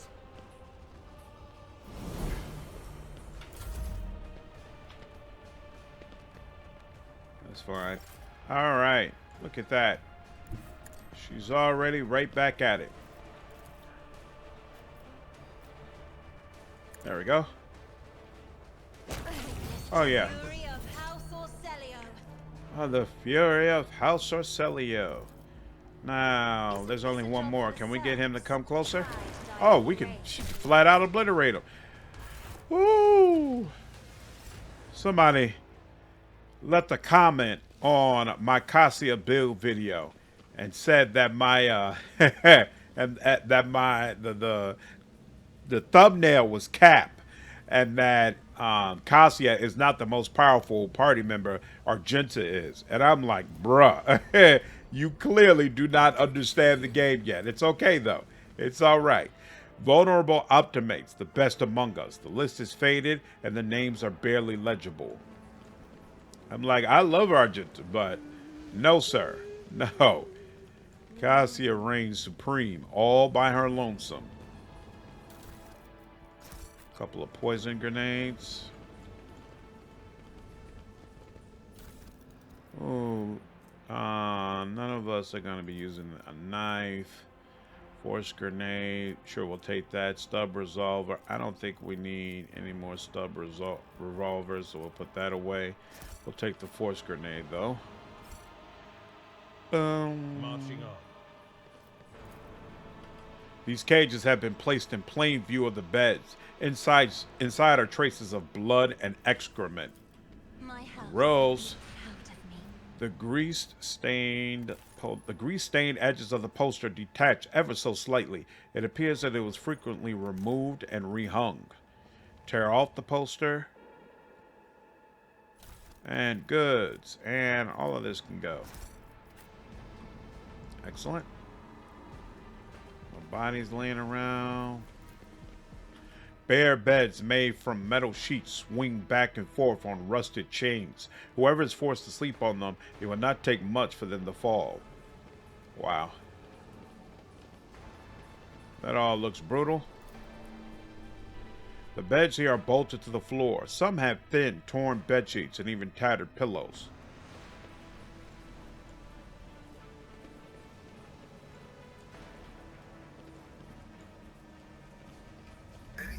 I can see the agitation and fear of the servants beside me. But you, how do you manage to drown out their colors with mere words? Their dark hues dissolve immediately, and humility sets in. I have always desired only respect, not fear. It is good to know that my efforts have not been in vain. Thank you for telling me. Deep down in his heart, Abelard really is a good dude. And he's a very, very interesting character. Prison guard key. Oh, cool. Very interesting character, especially in this setting. There. The symbol before you bears a familiar scent, that of the dark forces of chaos. The chopped up slabs of flesh have been thoroughly washed of any blood. I've never wondered so much before. Severed human body parts. Judging by the number of horrid morsels, dozens of victims were slain here. Sheesh. Alright. My mind is focused.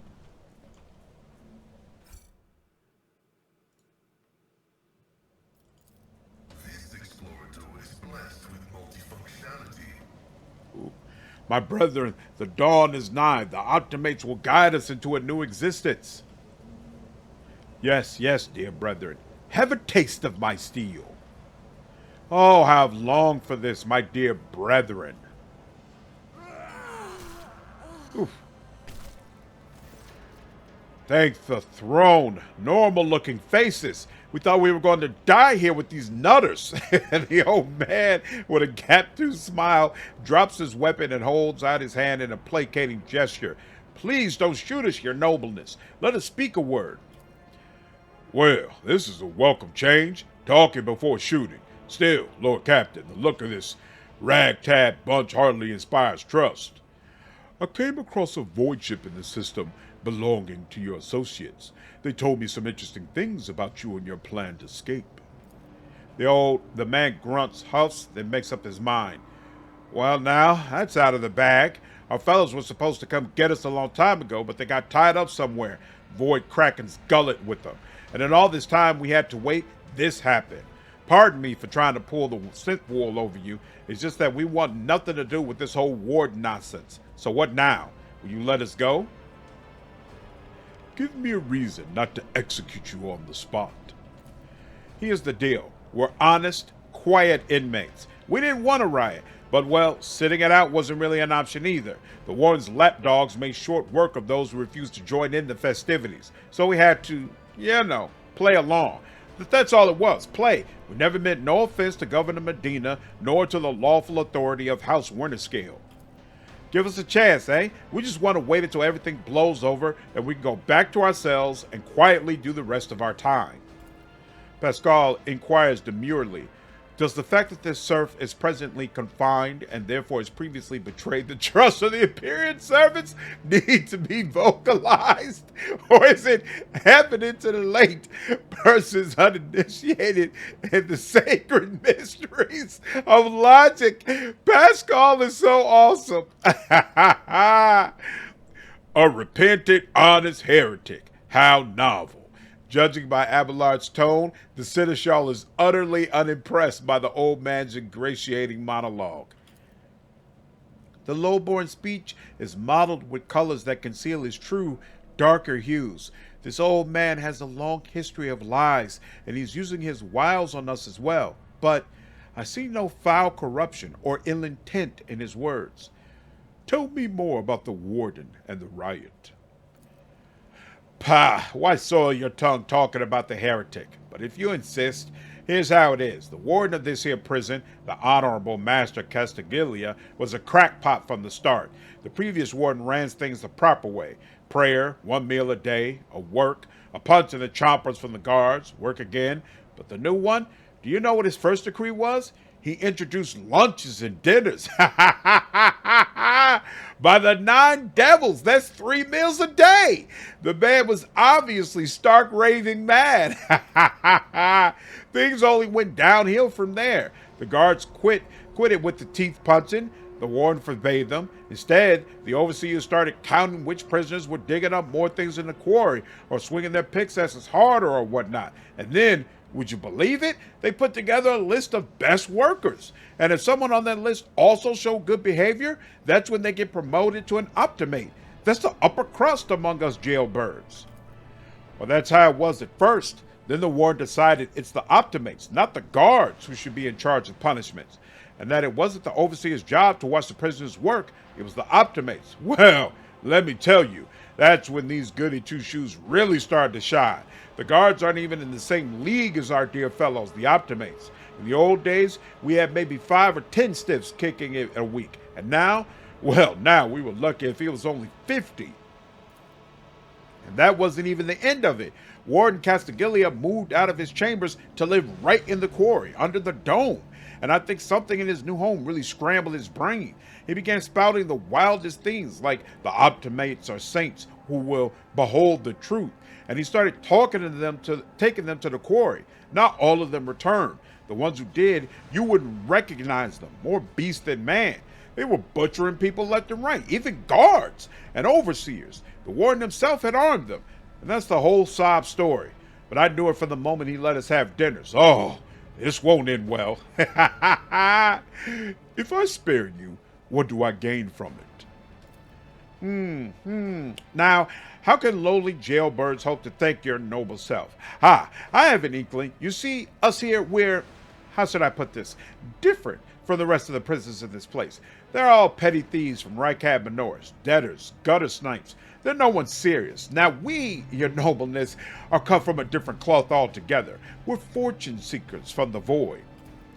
Why don't we tell you where on Footfall Station, you know, Footfall, the only shipyard and the best market in all the gross expanse? Yeah, so where on Footfall you can find some very serious business-minded people and how you can get yourself a very special discount from them on some very special goods. What kind of very serious people?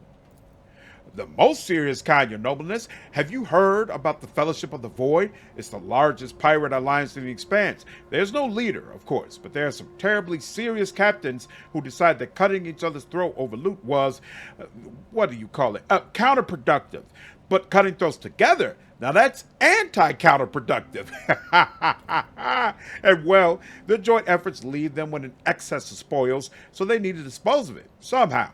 And I, your nobleness, just happen to know someone who handles such kinds of dealings on behalf of those very serious people. Heinrix tilts his head slightly to one side, listening intently.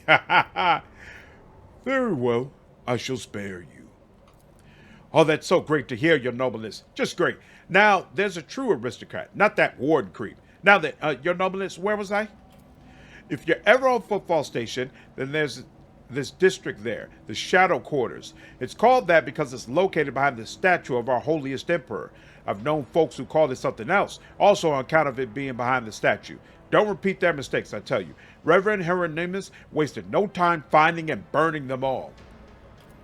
Forgive an old man for getting distracted. So, Footfall, the Shadow Quarters. There's a bar there built into the remains of an old ship. In that bar, in the back room, a certain Riza does her business.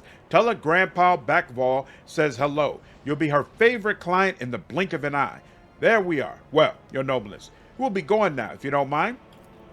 Heinrix lets out a sigh of disappointment. Ah, old Riza, the most well-known fence on Footfall. I was hoping to hear a new name. Dogmatic, attack. I have changed my mind. By his name, I would not let her... Sorry. I have changed my mind. By his name, I would not let heretical riffraff such as yourself leave this place alive. Ooh. Ooh. Ooh. Ooh. Ooh. Ooh. That's actually the first time I've killed them. I wonder if this caused anything special to happen. Clumps of dust, but no trace of weapons or gear. This storage has not been used in some time.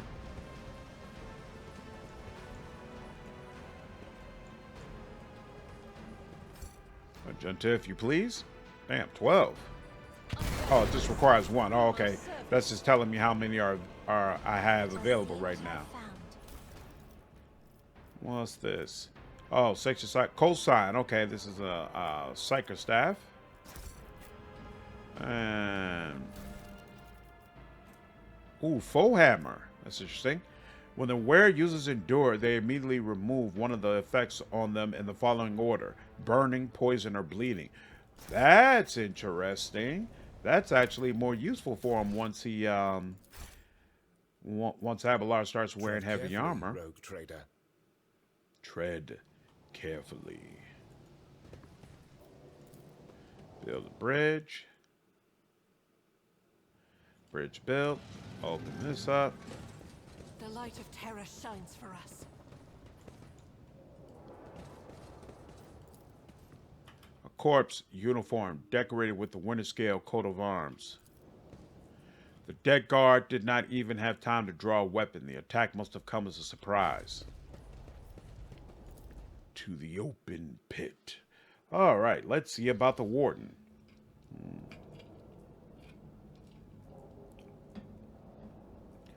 I remember this fight being very annoying. Let's find out. Warden fight.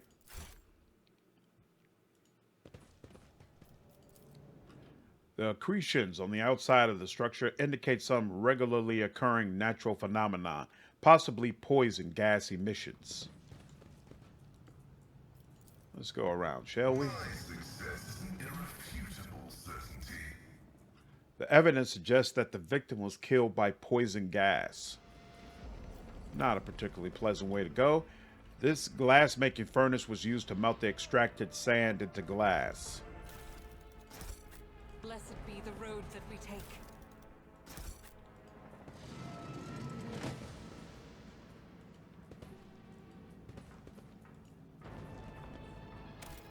All right. I've already done a full save. Okay.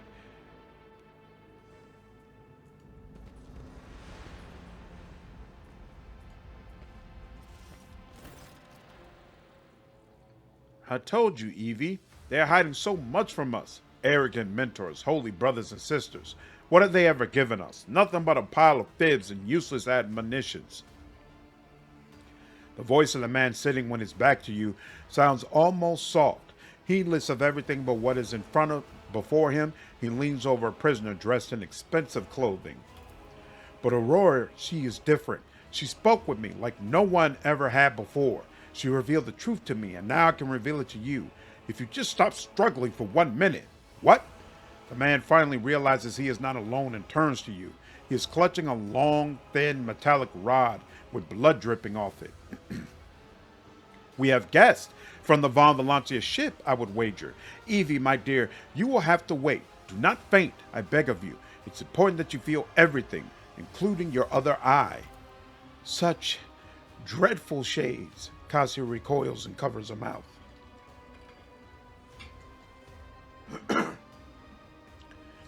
The colors of this place, they are putrescent to the core. And these people, their colors are oozing with madness and despair, pain and doom. The interrogator surveys the quarry and the warden. This place was corrupted to its core long ago. Keep your weapons close, Lord Captain. How do you know who I am? Lies have many faces, but there is only one truth, and it has been laid bare before me. I knew the enemy of the truth would come here sooner or later. Who is that on the table? My sincerest apologies. Where are my manners? Please allow me to introduce Yvain Winterscale, the younger son of Caligos Winterscale in the flesh. You know, he was so close to witnessing the truth right before you interrupted our little chat. How dare you, contemptible peasant! For every drop of noble blood you spill, you will pay 100-fold more. Cassia turns to you for support with an expression that is in equal parts indignant and frightened. Heinrix grits his teeth. The boy is still alive. If we wanted to stay that way, we should hurry. Abelard shakes his head somberly. That poor fool. I knew nothing good would come of his naive attempt at negotiating with heretics. However, Yvain appears to still be alive. If we make haste, we might yet save him. Having a scion of House Winterscale in your debt would certainly prove beneficial. What madness have you wrought in this prison? Do you truly want to know? He becomes more animated and runs a hand through his matted hair. You note it has been some time since he last trimmed his nails. This was my garden, where I tried to grow the seedlings of a beautiful future. That was before I realized that there is no future, not in the sense ordinary people understand. We are too attached to this life, to the limitations of our weak bodies, to the short-sightedness of our eyes that can scarcely see. It is all so insignificant. The true future lies beyond real space, and the only way to reach it is through a cleansing sacrifice. Do you understand? Why do you mutilate these people?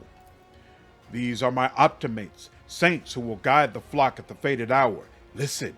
He pauses and smiles. Can you hear? You can't? They are crying out, calling. It's just that their cries are not meant for our ears. They cast their voices out there, beyond the edges of the glass, into the transparent quiet. There, they are heard. There, their call is answered. Rogue traitor, every moment spent on talking to this heretic could be a moment spent destroying him and committing this place to purifying flames. Isn't it time we got started? Aurora was felled by my hand. You have nothing to hope for. Surrender. He laughs hoarsely. You barely know what you're talking about, don't you? You may have killed Aurora's mortal shell, but the prophetess is far more than her body. One day, you will meet her other, fearsome form, and you will know the sheer folly of your triumph. He suddenly stirs like a predatory beast. I do not like it when people take the prophetess Aurora's name in vain. I desire your death, enemy of the truth. Heinrich sighs and draws his weapon. There was never any point in having this conversation to begin with. The one raises his hand, and the main people start thrashing about in their death throes. The time for words is past. Optimates, give your power to this harbinger of Aurora. Let our foes see the truth, or become awash in blood. Showing up uninvited? How improper. I'll bleed you dry. All right. Argenta starts early, huh? Well, you know what? Okay. Abelard is here. I'm fine with that. Pasqal is here. That's cool. Oh, wait. No, it's only cover on the other side. This is Cassia. Actually, Cassia is going to go first. I want Argenta over here. Yeah. This is the lens, right? Yep. I want her over here. Yep, she's in cover. Lord Highlander can be over here, I guess. And then when it's Cassia, that's Abelard, that's Heinrix. Yeah, Heinrix can be up here, that's fine. And then Abelard can be here, Pasqal. I want to move Pasqal. You know, Pasqal can come down over here. All right. You.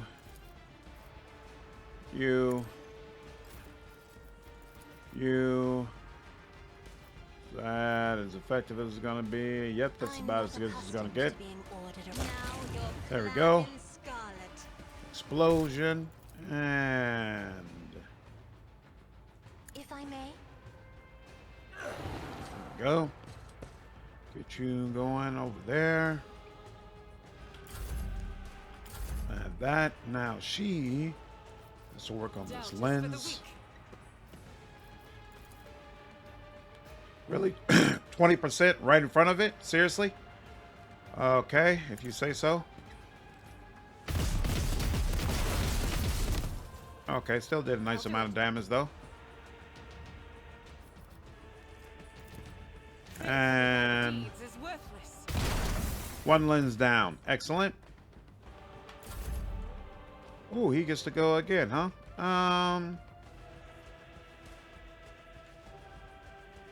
Well, first and foremost, does this do any more? Yeah, that's not going to do more damage. So here, we'll start with this. Actually, no. If I do that and that, yeah, okay, cool. Here, we'll start with you. Who is this? Is guard just a guard? Okay. My place is at the fall. Yep. I will give you a boost later on. I'm not gonna worry about it for now. Here you go. Do that. And do that. Victory is imminent. There we go. And then you can finish the rest later on. In fact, I should have done that with Heinrix. That would have made even more sense, but it's fine. You know what? Let's do this on the one that Cassia has a line of sight on, because that'll probably help it go faster. Did that hit? Ooh, did a nice bit of damage. There we go. Run over there. Now Heinrix, he can do this. For the throne's glory. And he could do this. And then he'll just come down here. And can he kill you? Yes, he can. Now, the warden is over there, but I don't want to deal with him just yet.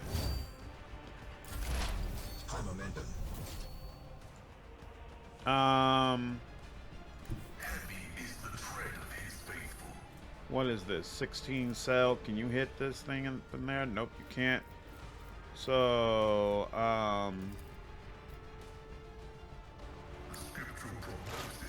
that. Do that. Do that, because, yeah, they should all have exploits on them. And then, yeah, get you out the way. Excellent. Ooh. Okay, Cassia again. Let's get her as close as we can. Oh, she's got a... You know what? Let's get that to Argenta.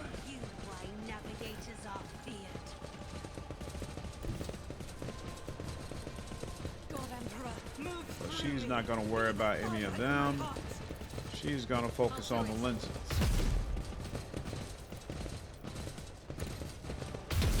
Sooner or later, 40%. Sooner or later, we'll get it. There we go. Can she hit the other one from here? Yes, she can.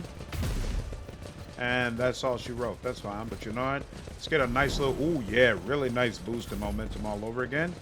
And then Cassia is going to get more momentum all over again as well. There we go. Excellent.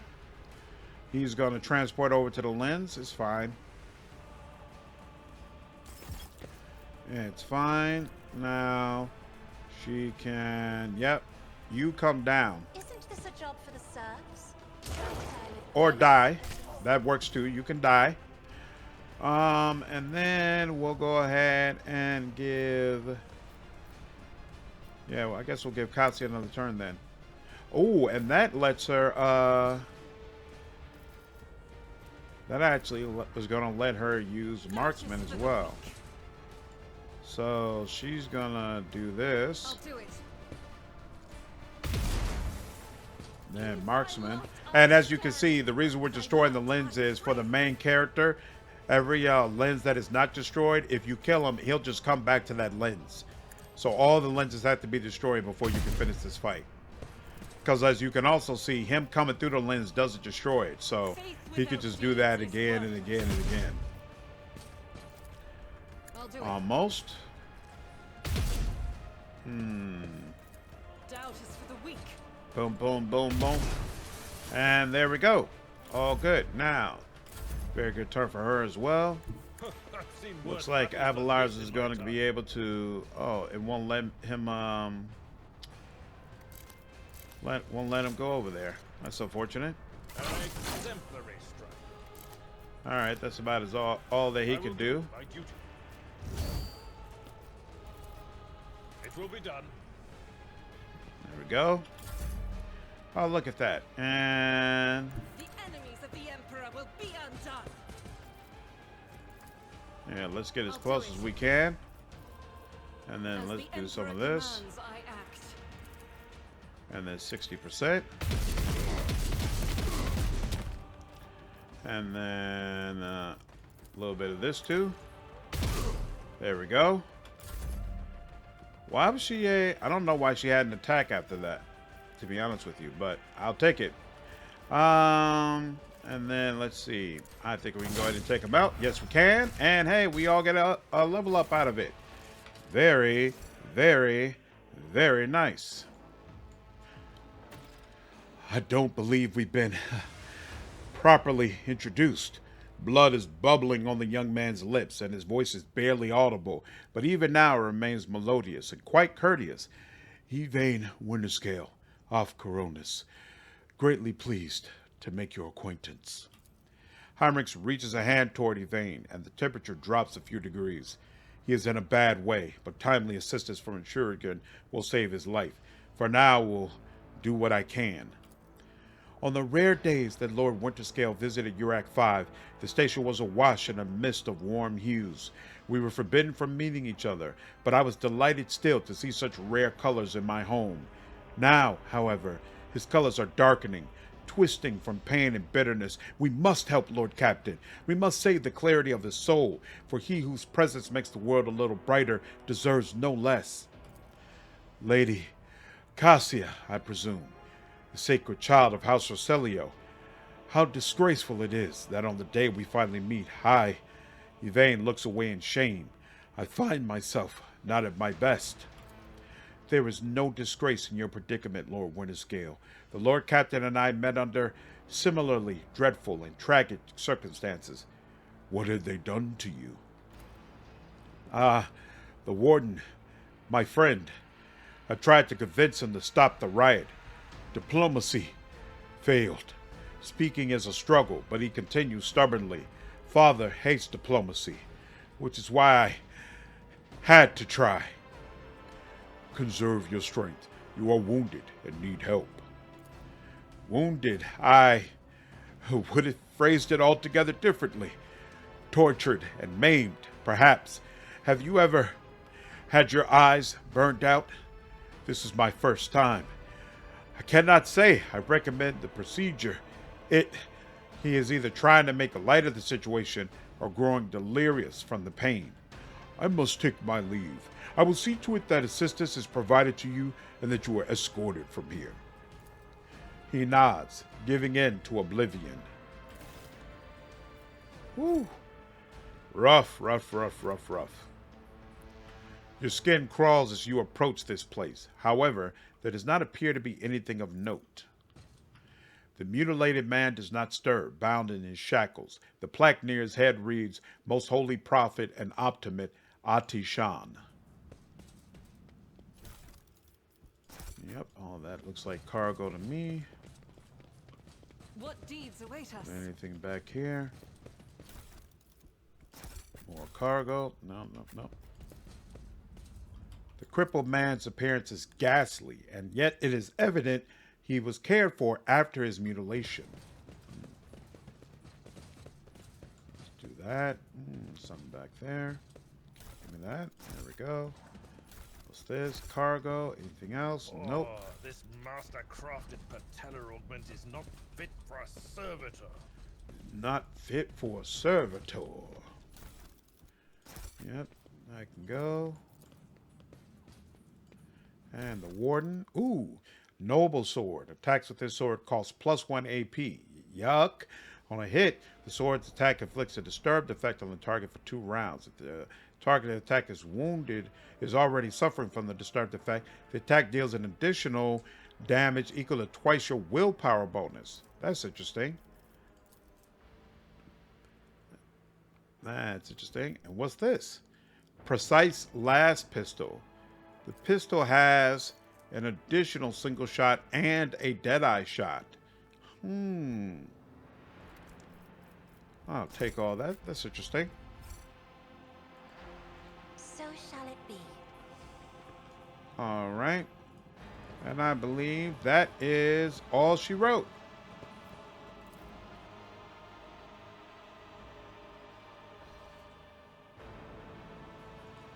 How can one find the right way without his light? Without his light. Can I let the pilot know she can leave? Your lordship? The rebellion has been crushed. I have news of your lord. She anxiously pitches forward. Is Lord Winterscale alive? Is he all right? He is safe and in one piece. I shall receive him as a guest on my ship, so ready the shuttle. There is visible relief on the pilot's face. Clicking her heels together, she cheerfully barks out, Consider it done, your lordship. Thank you for the good news. All right, you may excuse yourself. The sooner we start. I don't think that was in the beta. I don't think you could let her know anything in the beta. He's done ballistic skill. He's done fellowship. Oh yeah, willpower for conversations. And then I don't know what I have for this. Willpower, you kill it. Yep, Noble gains +1 AP when he's previously damaged that enemy. Yep, okay, that works. Then we're gonna go with ballistic skill. And then what do you got going on? You want Grenadier, but I already took Grenadier, didn't I? Yep, I took Grenadier. So what's another one that I needed? Plasma Weapon Expert. Did I get that? I got Plasma Weapon Expert. 1 second. I didn't do... Oh, Swift Movements. I didn't get Swift Movements, did I? There we go. Then you. What's your deal? Weapon Skill, Agility. We'll go with Toughness. And then what did you want for this? Toughness, Edge of Dawn, which is going to give 10% increase to damage for enemies adjacent to you. Very nice. I don't have a build for you, so I'll just have to wing this. We'll go with Strength. Oh, which makes sense anyway, because I need Strength for heavy weapon, heavy armor proficiency. Yes, finally, I remembered to do that while leveling up. Thank you, thank you, thank you. Bolt weapon, nimble. I do need it will not die at some point, but I don't think I'm supposed to get that just yet. Let me check. The Emperor protects. Right, this is the one that, yeah, she has a willpower bonus chance to ignore any enemy attack, so we'll take that. She's maxed out Demolition, so we'll take Medikai, and she's good. Now you, what's the deal? Perception and willpower, we will take Fellowship, because that'll become important at some point later on. And then let's figure out what, Cassia, yep. What is, oh, Nimble, of course. I haven't taken Nimble yet. Whoops. And there we go, 105. Now let's go to our items. These are going in. That's not the Whoops. Senegal's job. Oh, this only has a range of 3? That's kind of whack, but you know, what range is this? This has a range of 5. But you know what? I just like him having full hammer, so he'll keep that. How is this? Oh, this does more damage than the Power Maul? That's interesting. Oh, but it has way less armor penetration as well. I'll just throw all that in storage. I'm not worried about it. Armor. Yes, sir. There we go. Take that. And then 35%. What's yours do? 30%. So you'll take that on. We'll add that to cargo. Then this. You could use this, right? Because your dodge is going to be abysmal now. Dodge doesn't mean nearly as much to you anymore. But when you use Endure, it will take off in effect, which might sometimes come into play. None of the rest of these people are Benevolentia, but there's another person I can put this on later on, and it'll make sense. Nobody has empty slots, right? You've got an empty slot, and you still can't use medkits, so we'll put a grenade in there. No empty slot. You've got empty slots, and you can use medkits, so put one there. And then we'll put one regular grenade there. You're good. And you've got empty slots. You cannot use medikits, so we'll just put... We'll give you some fire to use. Might as well have it available. And that is all she wrote. Let's save again. And head back up.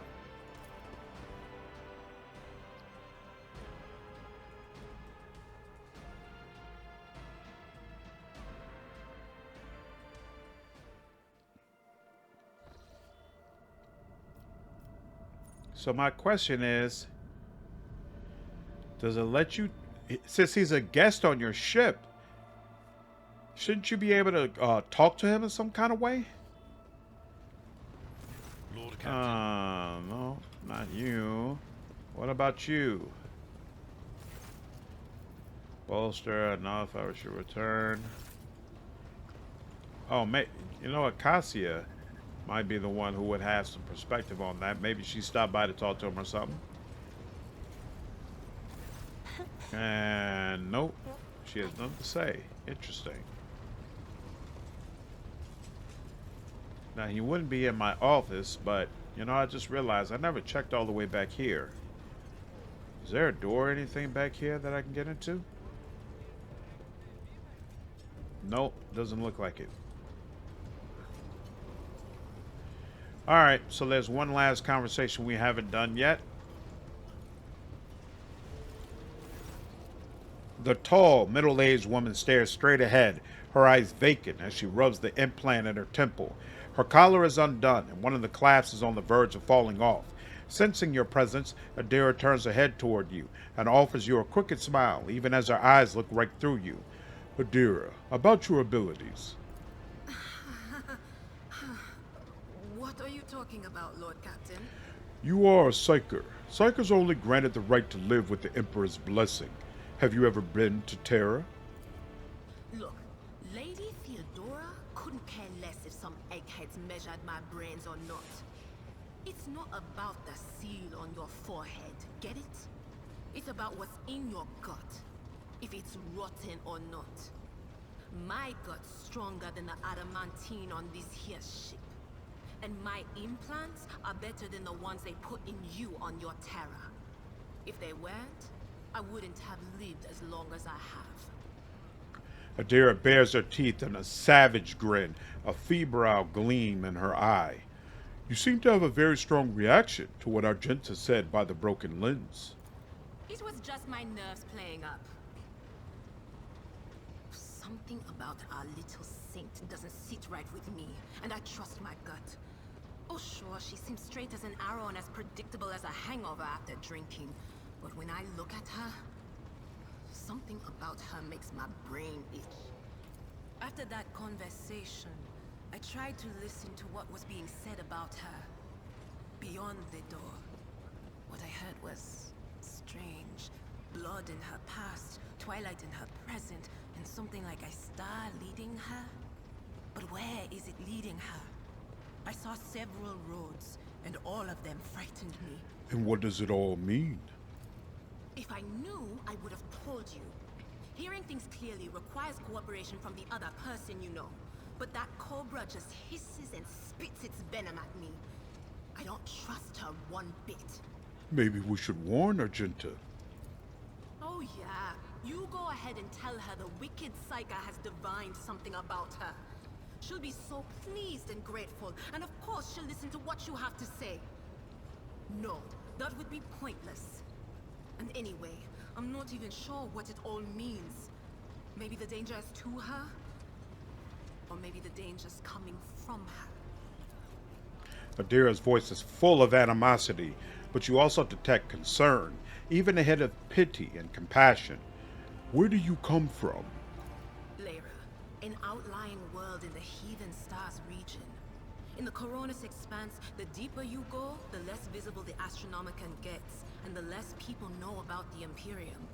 The arrival of a rogue trader is the best thing that can happen to a world like that.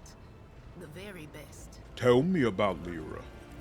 It's an out-of-the-way planetoid between two faint stars. On Lyra, a dozen local tyrants fight over 5 measly continents. But they use everything they can to win, from poison to psychers. I haven't been there in many years, but there's nothing for me to miss. Trust me. But here on the ship is a different story altogether. I saw more wonders in my first year serving Lady von Valancius than I'd seen in my whole life on Lyra. Like my first journey through the warp, I was in bed for 3 days. I felt like supernovas were exploding in my head. I only found out later that I'd gotten off easy. Just through the bulkhead, in the bay next to mine, a whole team turned into... Look at me rambling on, Lord Captain. Pay no attention. You never finished your story about your first time crossing the warp. It wasn't like it was a very fun trip, Lord Captain. But look, if you want to be entertained, I'm the woman for the job. I'll entertain you with one of the stories from my collection, no problem. But if you want to hear about the time I melted everyone in the bay next door, well, I just don't really want to go into the details on that one, all right? What did you do before you came to be on the ship? Oh, I embroidered wall hangings in honor of our national heroes. I did the same thing I do here, Lord Captain. Divining. Our rulers prized the ability to see into the future. Every psyker that could be found was worth a small fortune on Lyra. There's no such thing as a peaceful life on Lyra. People like me were especially sought after. They'd pick psychers up wherever they found them, buy kids off their parents, even just abduct them. Take me, for instance. I got taken from my street gang. The older kids sold me when they noticed there was something off about me. The ruling dynasties had schools where they trained us and beat us black and blue. And then they packed us off to serve. Some of us held on for a long time, but others didn't last. Not everyone's as smart and talented as me, you know. Some people crossed the line and were out of commission before their time. Idira looks at you expectantly. Then, as though clarifying, she uses her hands to indicate a head exploding and laughs. How did you end up in the rogue trader's service? Theodora von Valancius paid a visit to the ruler I was serving at the time. I don't know what the visit was for, and it's no business of mine anyway. I can still remember the way the voices in my head changed when I looked at her. They were practically screaming. She had so much behind her, and plenty ahead of her too. As I got at her, all of a sudden I heard a whisper. A hint, a suggestion, nothing more. But I know the difference between idle chatter and a real threat.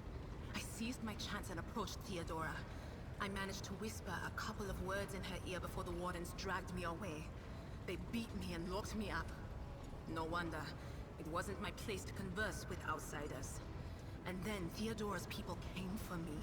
They broke down the wall, butchered the guards. All so I could tell them my warning in full.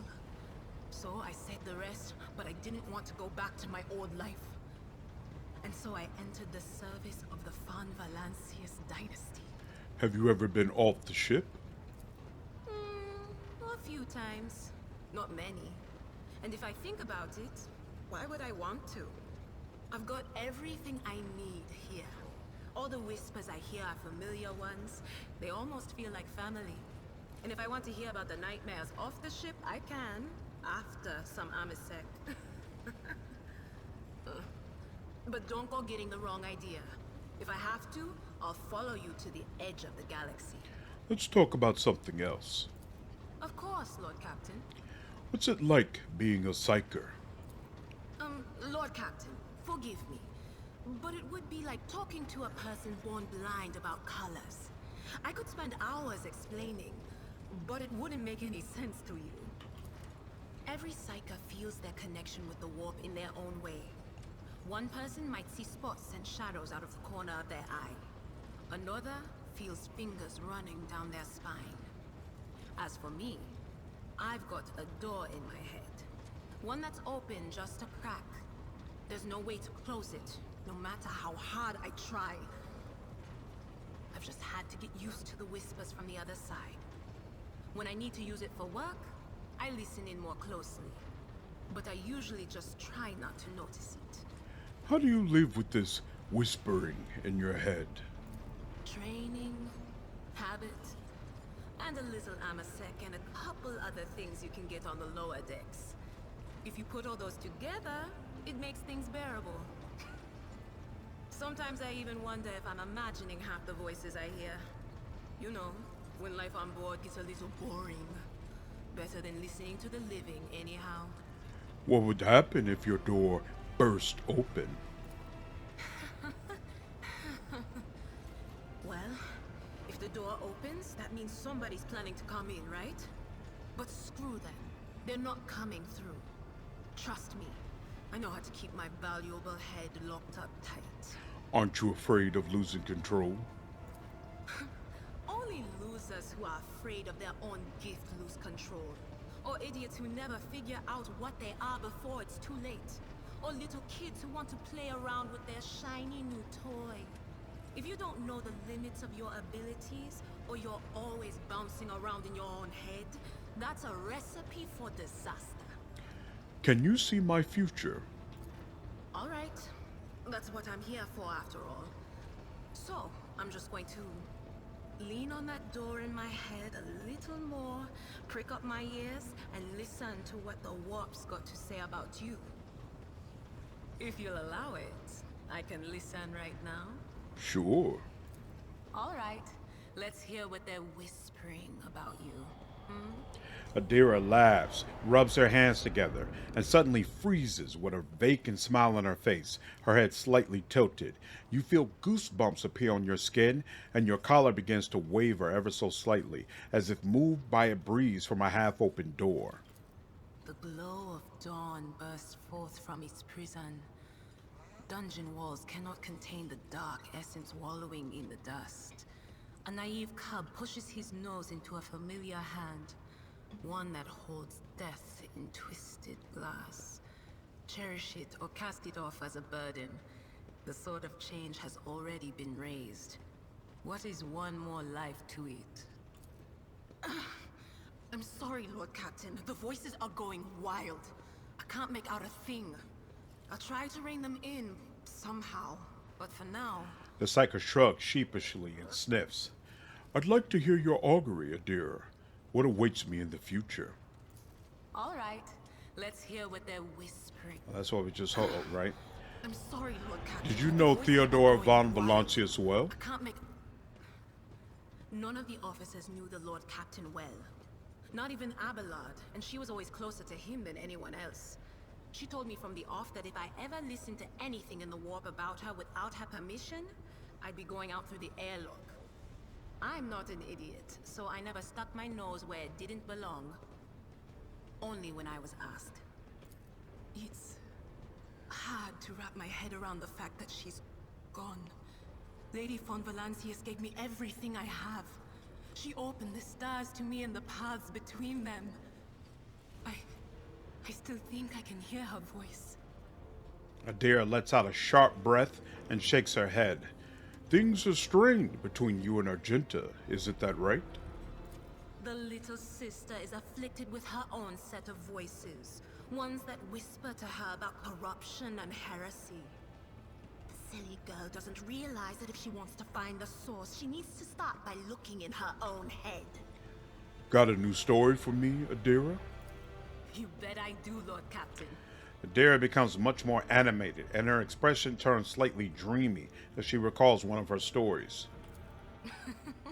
Okay, so we went to Footfall once. Well, I mean, Lord Captain Theodora went to Footfall a lot. But on that occasion, she took me with her for some reason. My day had gotten off to a bad start. My head had been yammering since I woke up, but there was nothing else for it. I had to go. We arrived at the place, and what a place! All the gentlemen and ladies dressed to kill, showing off their encrusted implants, all clustered around little tables. Well, turned out it was a gaming den. And not just any gaming den, but one run by somebody with deep pockets for people with just as much cash to splash. You should have seen it. People gambling away planets in a game of regicide. Anyway, so the Lord Captain wanted me to help her beat some guy. So I tell her, the chips won't land in your favor.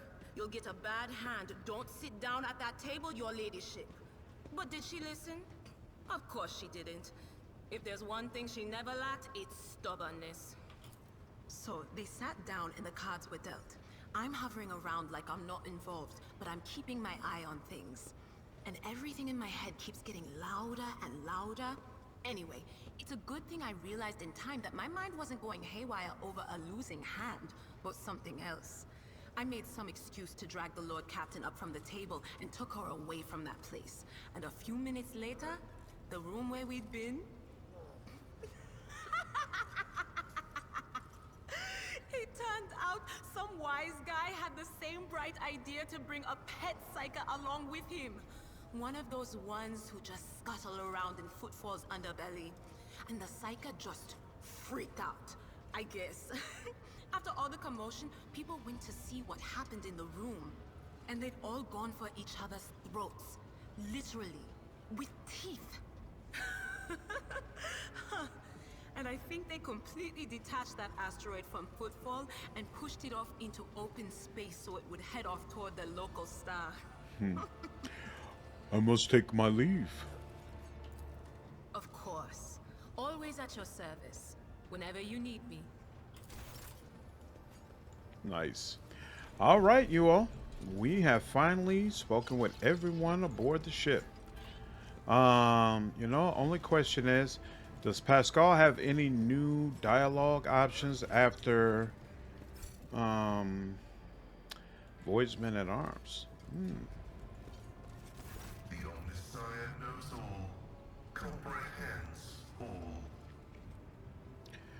I want to know the truth about you. The request is approved. I did conceal certain information. I was a student of Archmagus Amanat, but I committed an act of betrayal after he deviated from sacred dogma. What did Armanat do? He fell into schism and challenged the sacred boundaries of knowledge.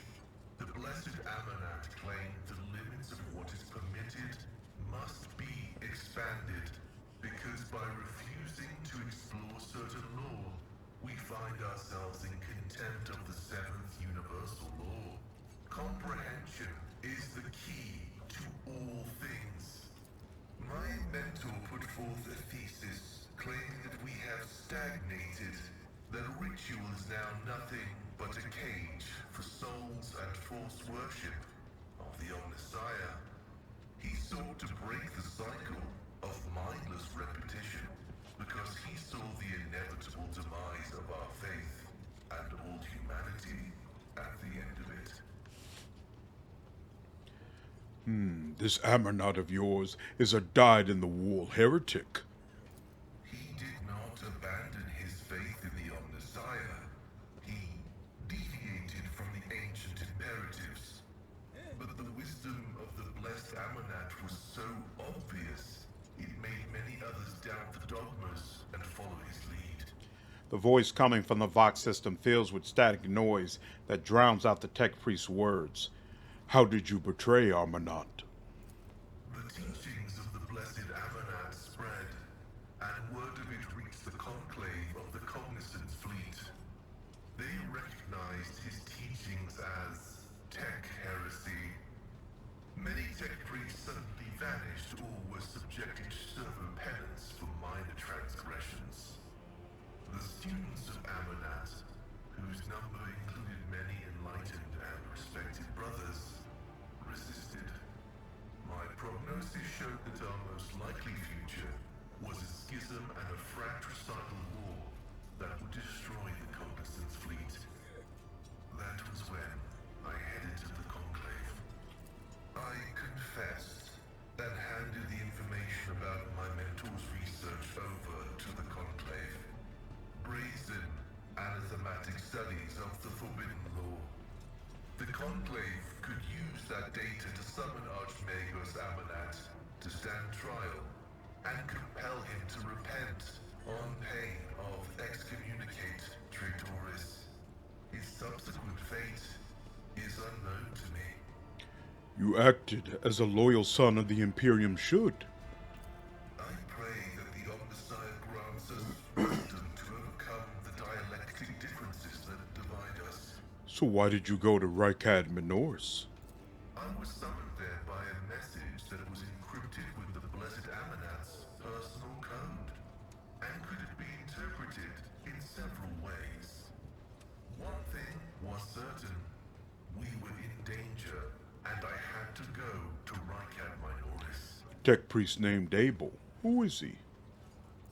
I never met him, but I think he was a person of worth. The phrase that came from his lips indicates he was in contact with my mentor. I preserved his cortical implant and absorbed the information it contained. However, the large amounts of data memories are encoded with a cipher yet unfamiliar to me. What are you going to do next?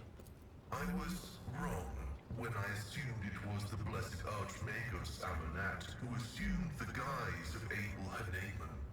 But there is a connection between him and the Reverend Abel, and I intend to uncover the nature of this link.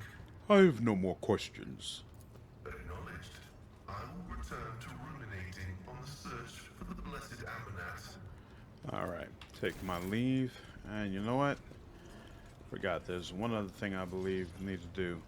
Wasn't there something we were supposed to look up on the computer or something of that sort? Maybe not. Maybe not yet. Alright. Whoops. Let's head back to the governor and inform him of our success. Boom. Boom, boom, boom.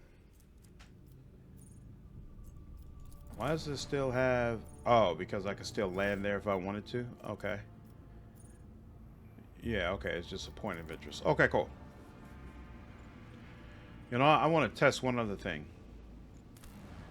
So that's Starport. Let's go to the Starport first.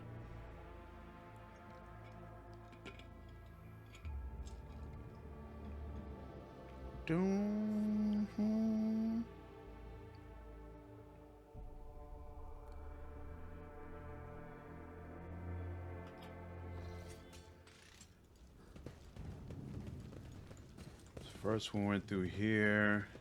It is my And destiny up over to here. Is he traverse still here? the Yeah, he is unknown. still here. Can you talk to him at all? No, so you can't talk to him and let him know that you found his wife.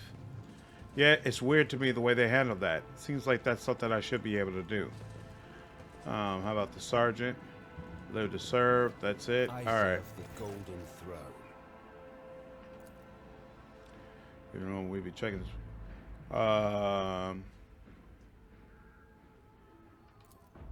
Your name. Interesting. Take me to the governor's command post. Looks like that's the person you talk to find out that, hey, you're not able to fly back up because they fired at you with that insane gun. But we're already past that. We already took care of that. I need to go through that conversation. If such is the Emperor's will.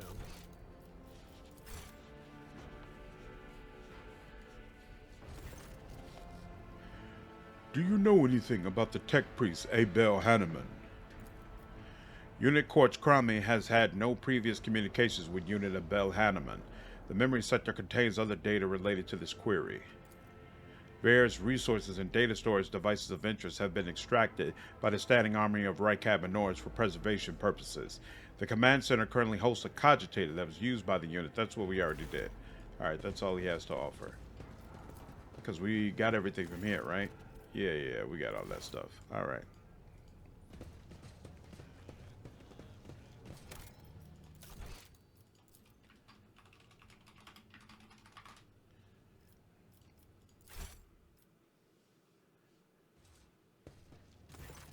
Greetings again, your lordship. Governor Medina offers Heinrix a somewhat strained smile. Master von Kalix, it pleased me to see you in good health. I hope that you accomplished, what you intended to at the electrodynamic cenobium. The interrogator nods without saying a word. After an uncomfortably long pause, Medina clears his throat and quickly turns to you. I can't express how grateful I am for your help. Now that the insidious heretic's desires have been thwarted, nothing stands in the way of my plan or yours. With Aurora dead, the spirit of revolt is waning. Entire squads of rebels are surrendering. We are witnessing the final days of the uprising. I have already signed the order to allocate 2,000 first-class void fares to you. Their transfer to your ship should begin any minute now. I would also like to salute the savior of Raquel Minors, and I've already a festive celebration to be held in your honor. We will celebrate your victory with an ancient custom, the triumph. You will drive through the city streets accompanied by a guard of honor, as befits a hero who has vanquished the Imperium's enemies, while your trophies will be displayed to the jubilant crowds. Let me know once you have concluded your business in the system and are ready for the triumph to begin. Governor Medina is positively ablaze with enthusiasm. I am ready for my triumph. Excellent. We'll see each other at the square then. May the light of the throne be with you.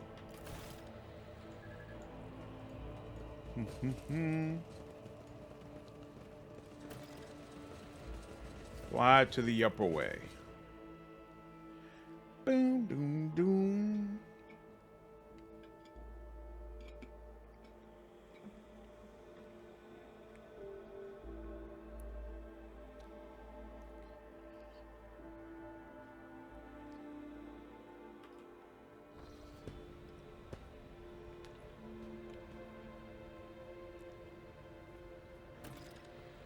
There we are. Okay. I think that's enough for one day. Looks like we're heading into the very last part of Act 1. That's going to take a while, so we'll do that in a separate episode. Hope you all enjoyed this episode. As always, I'm looking forward to seeing your feedback and comments below. And I'll see you in the next video. Take care.